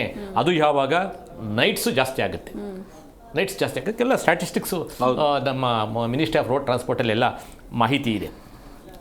ಇದು ಏನು ಪರಿಹಾರ, ಏನು ಪರಿಹಾರ ಇಲ್ಲವೇ. ಬೆಳಿಗ್ಗೆ ಎದ್ದು ನಾವು ಬರೀ ಸ್ಟ್ಯಾಟಿಸ್ಟಿಕ್ಸ್ ನೋಡ್ಕೊಳ್ಳೋದು, ಇವತ್ತು ಅಲ್ಲ ಆಕ್ಸಿಡೆಂಟ್ ಆಯಿತು, ಇಲ್ಲ ಆಯಿತು, ನಾಳೆ ನಮ್ಮನೇನೆ ಒಬ್ಬರೇ ನಮಗೆ ಆಗ್ಬೋದಲ್ವಾ? ಅವತ್ತಿನ ದಿವಸ ಏನು ಯೋಚನೆ ಮಾಡ್ತೀವಿ, ಬೇರೆಯವರೆಲ್ಲ ಬೇರೆಯವ್ರ ಕಡೆ ಎಲ್ಲನೂ ನೋಡಿ. ಯಾವುದೇ ಒಂದು ಅಪಘಾತ ಅಂತ ಯಾವುದೇ ಒಬ್ಬ ಮನುಷ್ಯ ನನ್ನ ತಪ್ಪಿನಿಂದ ಆಯಿತು ಅಂತ ಯಾರಾದರೂ ಹೇಳಿರ್ತಕ್ಕಂಥದ್ದು ನೋಡಿದ್ದೀರಾ? ಕಾರಣಗಳು ನಿಮಗೆ ಎನ್ ನಂಬರ್ಸ್, ಅದು ಹೀಗೆ ಅಲ್ಲ. ಆಮೇಲೆ ಒಂದು ಅಪಘಾತ ಆಗಬೇಕಾದ್ರೆ ಯಾವಾಗಲೂ ಒಂದೇ ಒಂದು ಕಾರಣ ಅಂತಲ್ಲ, ರಸ್ತೆ ಜೊತೆಗೆ ಗಾಡಿ ಓಡಿಸೋದು ಜವಾಬ್ದಾರಿ ಇರುತ್ತೆ. ವೆಹಿಕಲ್ನಿಂದಲೂ ಇದಾಗ್ಬೋದು, ಬೇರೆ ಸಹ ಪ್ರಯಾಣಿಕರು ಅವರಿದ್ದ ಆಗ್ಬೋದು, ಏನು ಬೇಕಾದರೂ ಇರ್ಬೋದು. ಇವತ್ತು ಹೇಳಿ ರಚನಾತ್ಮಕವಾಗಿ ಬೇಕಾದರೆ ಅದರಲ್ಲಿ ಬೆಂಗಳೂರಲ್ಲಿ ಇದಕ್ಕಿದ್ದಂಗೆ ಹೋಗ್ಬೇಕಾದ್ರೆ ನಮ್ಮ ಕಲಿಗೆ ಒಬ್ಬರು ಇಲ್ಲೇ ಸ್ಟೇಡಿಯಂ ಹತ್ರ ಆಟೋದಲ್ಲಿ ಹೋಗ್ಬೇಕಾದ್ರೆ ಮರ ಬಿತ್ತು, ಮೈನ್ ಮರ ಬಿದ್ದ ತಕ್ಷಣ ಅಲ್ಲೇ ಸ್ಪಾಟ್ ಒಬ್ರಿಗಿನ್ನ ಇವಾಗ ಸ್ವಾಧೀನ ಇಲ್ಲ, ಉಮೇಶ್ ಕುಮಾರ್ ಅಂತ, ಅವ್ರಿಗೆ ಸ್ವಾಧೀನ ಇಲ್ಲ, ಈಗಲೂ ಅವರು ವೀಲ್ಚೇರಲ್ಲಿ ಓಡಾಡ್ತಾರೆ. ಇವತ್ತು ಕೇಬಲ್ಸ್ಗಳು ನೋಡಿದಿರಲ್ಲ, ಕೇಬಲ್ಸ್ ನಿಯಂತ್ರಣ, ಕೇಬಲ್ಗಳು ಯಾರಿಗೆ ಎಷ್ಟೋ ಸರಿ ಕತ್ತಕ್ಕೆ ಸುತ್ತಾಕೊಂಡು ಎಷ್ಟೋ ಜನ ಸತ್ತೋಗ್ಬಿಟ್ಟಿದ್ದಾರೆ ಟೂ ವೀಲರ್ಗಳಿಗೆ. ಆದರೆ ಎಲ್ಲರಿಗೂ ಕಾಣ್ತಾ ಇದೆಯಲ್ಲ, ಇಂಥ ದೃಶ್ಯಗಳು ನೋಡ್ತೀವಲ್ಲ. ಮರಗಳು ಹೀಗಿರ್ತವೆ, ರಸ್ತೆ ಎಷ್ಟಿರುತ್ತೆ ನಿಮಗೆ? 60 ಅಡಿ ರಸ್ತೆ ಇರುತ್ತೆ, ಮರ ಹೀಗಿರುತ್ತೆ, ಬಸ್ ಹೇಗೆ ಹೋಗಬೇಕು? ಡ್ರೈವರ್ ಎಲ್ಲಿ ನೋಡ್ಕೊಂಡು ನೋಡಿಸ್ಬೇಕು. ಇಲ್ಲಿ ಈ ಸ್ಪೇಸ್ ಅವೈಲಬಿಲಿಟಿ ಸೈಡಲ್ಲಿ ಇರೋದು ನೋಡಬೇಕಾ, ಮೇಲ್ಗಡೆ ನೋಡಬೇಕಾ? ನೋಡಿದ್ದೀರಾ ಬೆಂಗಳೂರಲ್ಲಿ ಬಹುತೇಕ ಮರಗಳಿಗೆಲ್ಲ ಒಂದು ಸೈಡ್ಗೆಲ್ಲ ಡ್ಯಾಮೇಜ್ ಆಗಿರ್ತವೆ ಮರಗಳು, ನೋಡಿದ್ದೀರಾ? ಮತ್ತು ಅವನ್ನ ನಿರ್ವಹಣೆ ಮಾಡ್ತಕ್ಕಂಥವ್ರು ಯಾರು? ಅಲ್ಲಿ ಹೀಗೆ ಕಾರಣಗಳು ಸಾಕಷ್ಟು ಇದೆ. ಹಾಗನ್ಬಿಟ್ಟು ನಾವು structure, wrong structure, right structure ಮಾಡ್ಕೊಬಿಟ್ಟಿದ್ದೀವಿ. ಒಂದು ಸರ್ಕಾರದ ಜವಾಬ್ದಾರಿ ಅಂದರೆ ಈ ಸ್ಟ್ರಕ್ಚರಲ್ಲಾಗಿ ಮತ್ತು ಕಾನೂನಾತ್ಮಕವಾಗಿ ಏನು ಮಾಡಬೇಕು, ಪ್ಲಾನಿಂಗಲ್ಲಿ ಏನು ಮಾಡಬೇಕು ಅದನ್ನು ಅವ್ರು ಮಾಡಲೇಬೇಕು. ಇವತ್ತು ತಪ್ಪು ಮಾಡಿರೋದನ್ನ ಸರಿಪಡಿಸ್ಕೊಳ್ಳೋದಿಲ್ಲ ನಾಳೆ ಅಂತಲ್ಲ, ಅವ್ರು ಖಂಡಿತವಾಗ್ಲೂ ಅದ್ರ ಬಗ್ಗೆ ಆಲೋಚನೆ ಮಾಡಬೇಕು. ಅದು ಮುಂದಿನ ಒಂದು ಬೆಂಗಳೂರು, ಹೊಸ ಬೆಂಗಳೂರು ಏನು ಮಾಡಬೇಕಾದಾಗ ಇವನ್ನೆಲ್ಲ ಗಣನೆಗೆ ತೊಗೊಂಡು ಅಲ್ಲಿ ಮಾಡಬೇಕು ಅವನ್ನ, ಮತ್ತು ಮಾಡ್ಕೊಂಬಿಟ್ಟಿರೋದನ್ನ ಸರಿಯಾಗಿ ನಿರ್ವಹಣೆ ಮಾಡಬೇಕು. ಮತ್ತು ಎಜುಕೇಷನ್ ಬಗ್ಗೆ ಇಷ್ಟು ವರ್ಷದಿಂದ ಮಾಡ್ಕೊಂಬಂದಾರ, ಬರೀ ರಚನಾತ್ಮಕವಾಗಿ ಬೇಕಾದ ದುಡ್ಡು ಖರ್ಚು ಮಾಡೋಕ್ಕೆ ಬೇಕಾದಂಥದ್ದನ್ನು ಮಾತ್ರ ಕೋಟಿಗಟ್ಟಲೆ ಬಡ್ಜೆಟಲ್ಲಿ ಇನ್ವೆಸ್ಟ್ ಮಾಡ್ತಾ ಇದ್ದಾರೆ. ಶಿಕ್ಷಣದ ಬಗ್ಗೆ, ಟ್ರೈನಿಂಗ್ ಬಗ್ಗೆ ಮತ್ತು ತರಬೇತಿಗಾಗಲಿ ಮತ್ತು ಅವೇರ್ನೆಸ್ಗೆ ಏನು ಖರ್ಚು ಮಾಡಿದ್ದೀರಾ? ದಿರ್ ಇಸ್ ಅಲೋಕೇಶನ್ ಇಲ್ಲ ನೋಡಿ. ಇದಕ್ಕಾಗಿ ರೋಡ್ ಸೇಫ್ಟಿ ಅಥಾರಿಟೀಸ್ ಅಂತ ಅಂದ್ಬಿಟ್ಟು ಮಾಡಿದ್ದಾರೆ. ಒಂದು ಇಟ್ ಇಸ್ ಎ ನ್ಯಾಷನಲ್ ಲೆವೆಲಲ್ಲಿದೆ, ಮತ್ತು ಪ್ರತಿ ಸ್ಟೇಟ್ಸಲ್ಲೂ ಕೂಡ ಇದು ನ್ಯಾಷನಲ್ ರೋಡ್ ಸೇಫ್ಟಿ ಅಥಾರಿಟಿ ಅಂತ. ಇದರಲ್ಲಿ ಸಾರಿಗೆ ಇಲಾಖೆ, ಪೊಲೀಸ್ ಇಲಾಖೆ, PWD, ಹೆಲ್ತು, ಎಜುಕೇಷನ್, 5 ಡಿಪಾರ್ಟ್ಮೆಂಟು ಒಂದು 5 ಜನ ಅಧಿಕಾರಿಗಳನ್ನ ಅಲ್ಲಿ ಹಾಕಿದ್ದಾರೆ. ಏನು ಮಾಡ್ತಾ ಇದೆ ಅದು ಅಥಾರಿಟಿ? ಏನು ಮಾಡ್ತಾ ಇದೆ? ಯಾರಿಗಾದ್ರೂ ಎಷ್ಟೋ ಜನಕ್ಕೆ ಇದೊಂದು ಅಥಾರಿಟಿ ಇದೆ ಅಂತ ಯಾರಿಗೂ ಗೊತ್ತೇ ಇಲ್ಲ. ಏನು ಮಾಡ್ತಾ ಇದ್ದಾರೆ? ಅವ್ರೇನಿಲ್ಲ, ಸರ್ಕಾರದಿಂದ, ಕೇಂದ್ರ ಸರ್ಕಾರದಿಂದ ಬಂದಂಥ ಫಂಡನ್ನು ಅಲೋಕೇಟ್ ಮಾಡಿಬಿಟ್ಟು ಸುಮ್ಮನೆ ಕೂತ್ಕೋತಾರೆ. ಅವ್ರ ಕಡೆಯಿಂದ ರಿಪೋರ್ಟ್ ತೊಗೊಂಡು ಕೇಂದ್ರ ಸರ್ಕಾರ, ಇಷ್ಟೇ ಅವ್ರದ್ದು ಕೆಲಸ, ಇಷ್ಟೇ ಕೆಲಸ. ಎಷ್ಟೋ ಜನಕ್ಕೆ ಇದೊಂದು ಅಥಾರಿಟಿ ಇದೆ ಅಂತ ಗೊತ್ತೇ ಇಲ್ಲ. ಮೋರೋವರು ನನಗೆ ಗೊತ್ತಿದ್ದ ಮಟ್ಟಿಗೆ ಸಾರಿಗೆ ಇಲಾಖೆಗೆ ಫಂಡ್ಸೇ ಕೊಟ್ಟಿಲ್ಲ, ಅವ್ರದ್ದೇನು ಆಕ್ಟಿವಿಟೀಸೇ ಇಲ್ಲ. ನನಗಂತೂ ಗೊತ್ತಿಲ್ಲ. ಈ ರಸ್ತೆ ಸುರಕ್ಷತೆ ಬಗ್ಗೆ ಏನು ಅವೇರ್ನೆಸ್ ಆಗಲಿ, ಶಿಕ್ಷಣ ಆಗಲಿ ಏನೂ ನಡೀತಾನೆ ಇಲ್ಲ. ಯಾಕೆ ನೋಡಿ, ಈ ಸ್ಟ್ಯಾಟಿಸ್ಟಿಕ್ಸಲ್ಲಿ 78% ಇದನ್ನು ನೀವು ಡಿಸ್ಪ್ಲೇ ಮಾಡೋಕ್ಕಾಗುತ್ತೋ ಇಲ್ವೋ ಗೊತ್ತಿದ್ದಿಲ್ಲ, 78% ಚಾಲಕರ ತಪ್ಪಿನಿಂದ ಆಗ್ತಾ ಇದೆ ಅಂದರೆ ಅಕೌಂಟಬಿಲಿಟಿ. ಇದು ಸ್ಟ್ಯಾಟಿಸ್ಟಿಕ್ಸ್ ಪ್ರಕಾರ. ಅಂದರೆ 78% ಅಪಘಾತಗಳು ಚಾಲನೆ ಮಾಡ್ತಕ್ಕಂಥ ಡ್ರೈವರಿಂದ ತಪ್ಪಾಗ್ತಾ ಇದೆ. ಅಂದರೆ ನಾವು ಯಾರನ್ನ ತಿದ್ದಬೇಕಾಗಿರೋದು? ಡ್ರೈವರು. ಅಂದರೆ ನೀವು 2 ವೀಲರ್ ಓಡಿಸಿ, ಕಾರ್ ಓಡಿಸಿ, ಲಾರಿ ಓಡಿಸಿ, ಬಸ್ ಓಡಿಸಿ, ಏನೇ ಅಲ್ಲಿಗೆ ನೀವು ಶಿಕ್ಷಣ ಕೊಡಬೇಕಾಗಿರೋದು ಯಾರಿಗೆ? ಬಟ್ ಇಲ್ಲಿ ನೀವು ಕಾನ್ಸಂಟ್ರೇಟ್ ಮಾಡೇ ಇಲ್ವಲ್ಲ ನೀವು. ಅಂದರೆ ಫೇಲ್ಯೂರ್ಸ್ ಯಾಕೆ ನಿಮಗೆ 78% ಕಡೆ ನೀವು ಗಮನ ಹರಿಸ್ತಾ ಇಲ್ಲ? ಇನ್ನು ಉಳಿದಿರೋ ಮೈನರ್ 22%ಗೆ ಇಷ್ಟೊಂದು ನೀವು ಬಡ್ಜೆಟ್ಗಳು ಕೊಟ್ಕೊಂಡು ಬರೀ ಕಾಮಗಾರಿ ಮಾಡಿಕೊಂಡು ಅದು ತಪ್ಪಾಗಿ ನೀವು ಅದನ್ನು ಕನ್ಸ್ಟ್ರಕ್ಟ್ ಮಾಡ್ತೀರಾ. ನಿತಿನ್ ಗಡ್ಕರಿ ಅವರೇ ಒಪ್ಕೊಂಡಿದ್ದಾರೆ, ರೋಡ್ ಇಂಜಿನಿಯರಿಂಗ್ ಫಾಲ್ಟ್ ಇದೆ ಅಂತ ಅಂದ್ಬಿಟ್ಟು ಅವರೇ ಒಪ್ಕೊಂಡಿದ್ದಾರೆ. ಇವತ್ತು ನೋಡಿದ್ದೀರಾ, ಈಗ ಸಾಮಾನ್ಯವಾಗಿ ನಾವು ನೋಡಿದ್ವಿ. ಈಗ ಬ್ರಿಡ್ಜಸ್ ಮಾಡಬೇಕಾದ್ರೆ, ಈಗ ನಮ್ಮ ಬೆಂಗಳೂರು ಮೈಸೂರು ರೋಡು ಅಲ್ವಾ, ಬ್ರಿಡ್ಜಸ್ ನೋಡಿ ಒಳ್ಳೆ ಕೆಲಸ ಮಾಡಿಲ್ಲ ಅಂತ ಇಲ್ಲ. ಅಲೋಕ್ ಕುಮಾರ್ ಅವರು ಸ್ಪೀಡ್ ಕಟ್ ಡೌನ್ ಮಾಡಿದ ಮೇಲೆ ನಂಬರ್ ಆಫ್ ಆಕ್ಸಿಡೆಂಟ್ ಮೈಸೂರು ರೋಡಲ್ಲಿ ತುಂಬ ಕಡಿಮೆ ಆಯಿತು. ಹೌದು. ಈಗ ನಾನು ಹೋಗ್ಬೇಕಾದ್ರೆ ನೋಡ್ತೀನಿ ಎಲ್ಲ ಅಷ್ಟು ಮೊದಲು ಎಷ್ಟು ಸ್ಪೀಡಾಗಿ ಓವರ್ಟೇಕ್ ಮಾಡ್ಕೊಂಡು ಇವಾಗೆಲ್ಲ ಲಿಮಿಟ್ ಆಗಿದ್ದಾರೆ. ಭಾಳ ತುಂಬ ವೆಹಿಕಲ್ಸು 100 ಮೇಲೆ ಟ್ರಾವೆಲ್ ಮಾಡಿದ್ರೆ ಭಾಳ ಸುಲಭ ನಾವು ಗಮನ ಹರಿಸ್ಬೋದು. ನೋಡಿ ಅದರಲ್ಲಿ ಡೆಸ್ಸು ತುಂಬ ಕಡಿಮೆ ಪ್ರಮಾಣದಲ್ಲಿ ಇವಾಗ ಆಗ್ತಾ ಇದೆ.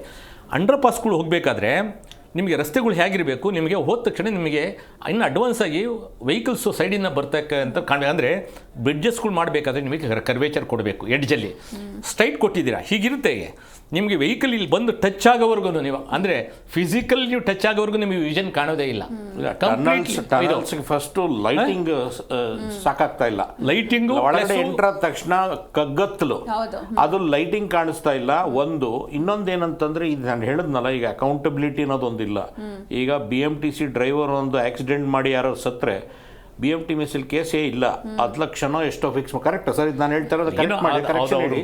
ಏನೋ ಒಂದು 10 ಲಕ್ಷನೋ ಎಷ್ಟೋ ಒಂದು ಫಿಕ್ಸ್ ಮಾಡಿರ್ತಾರೆ, ಅದು ಕೊಟ್ಟರೆ ಕಾಂಪನ್ಸೇಷನ್ ಮುಗೀತು, there is no other case. And ಆ ಥರ ಇದೆ, ಅವ್ನ ಕೆಲಸ ಕಳಿಬೋದು. ಆದರೆ ಇಲ್ಲಿ ಜಿಯೋ ಹೋಯ್ತಲ್ಲ, ಅಕೌಂಟಬಿಲಿಟಿ ಇಲ್ಲ. ಸರ್ಕಾರದ್ದಾಗಲಿ ಡಿಪಾರ್ಟ್ಮೆಂಟ್ಸ್ದಾಗಲಿ ಅಥಾರಿಟೀಸ್ದಾಗಲಿ ಯಾವುದೇ ಒಂಥರ ಅವ್ರು ಹೇಳಿದಾಗೆ ಈಗ there are so many chances, so many ways of doing it. Safety training ಇದೆ, ಡಿಫೆನ್ಸಿವ್ ಡ್ರೈವಿಂಗ್ ಟ್ರೈನಿಂಗ್ಸ್ ಇದೆ, ಇದು ಮ್ಯಾಂಡೇಟರಿ ಮಾಡಬೇಕು. ಯಾವುದೇ ಕೇಂದ್ರ ಸರ್ಕಾರ ಬಂದು ರಾಜ್ಯ ಸರ್ಕಾರ ಬಂದು ಸಂಪೂರ್ಣ ನಿರ್ಲಕ್ಷ್ಯ ಮಾಡಿದ್ದಾರೆ.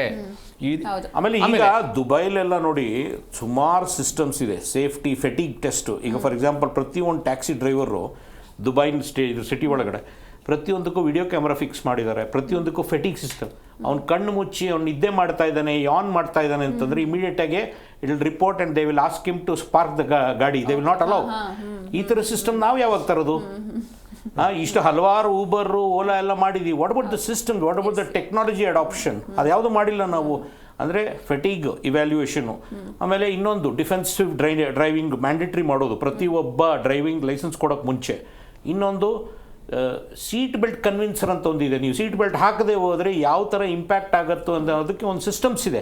ಇದೆಲ್ಲ ಟ್ರೈನಿಂಗ್ ಮಾಡಬೇಕು ಮೇಡಮ್. ಹಲವಾರು ಥರ ಟ್ರೈನಿಂಗ್ಸ್ ಇದೆ, ಬಟ್ ಇದರಲ್ಲಿ ಯಾರು ರೆಸ್ಪಾನ್ಸಿಬಿಲಿಟಿ ತಗೊಳ್ತಾ ಇಲ್ಲ. ಅನಿಲ್ ಸರ್, ಇನ್ನು ಈಗ ನಮಗೆ ಜನರಿಗೆ ಅಂದರೆ ನಾವು ಸರ್ಕಾರದ ಮೇಲೆ ಒಂದಿಷ್ಟು ಆರೋಪ ಹಾಕ್ತಿದ್ದೀವಿ, ಅದು ಹೌದು, ಅವ್ರದ್ದು ಮೇಜರ್ ಪಾಲಿದೆ. ಬಟ್ ಜನರಿಗೆ ಈ ಟ್ರಾಫಿಕ್ ರೂಲ್ಸ್ ಬಗ್ಗೆ ಅರಿವಿದೆ ಅಂತ ನಿಮ್ಗೆ ನಿಜವಾಗ್ಲೂ ಅನಿಸುತ್ತಾ? ಹೇಗೆ? ತುಂಬ ಜನರು ನಮ್ಮವರು ಎಲ್ಲ ಗೊತ್ತು, ಜಾಸ್ತಿನೇ ಗೊತ್ತು, ವಾಂತಿ ಆಗಷ್ಟು ಗೊತ್ತು, ಆಚರಣೆ ಮಾಡಲ್ಲ. ನಿಮ್ಗೆ ಹೇಳ್ತಾರೆ, ನಮ್ಗೆ ಹೇಳ್ತಾರೆ, ಪಕ್ಕದ ಮನೆಯವ್ರಿಗೆ ಹೇಳ್ತಾರೆ, ಅವ್ರು ಆಚರಣೆ ಮಾಡಲ್ಲ. ಅವ್ರಿಗೆ ಏನಾಗಿದೆ ಅಂದರೆ ನಮ್ಮಲ್ಲಿ ನಮ್ಮ ಬ್ಲಡ್ ಯಾವ ಥರ ಆಗಿದೆ ಅಂದರೆ ಚಲ್ತಾ 1000 ರೂಪಾಯಿ ಫೈನ್ 500 ಮಾಡಿದ್ರು, ಇನ್ನು 6 ತಿಂಗಳ ಕಾರಣ 250 ಮಾಡ್ತಾರೆ, ಕಟ್ಟಣ. ಮನಸ್ಥಿತಿ ಟೋಟಲಿ ಅವರ ಮನಸ್ಥಿತಿನೇ ಕರಪ್ಟ್ ಆಗೋಗಿದೆ.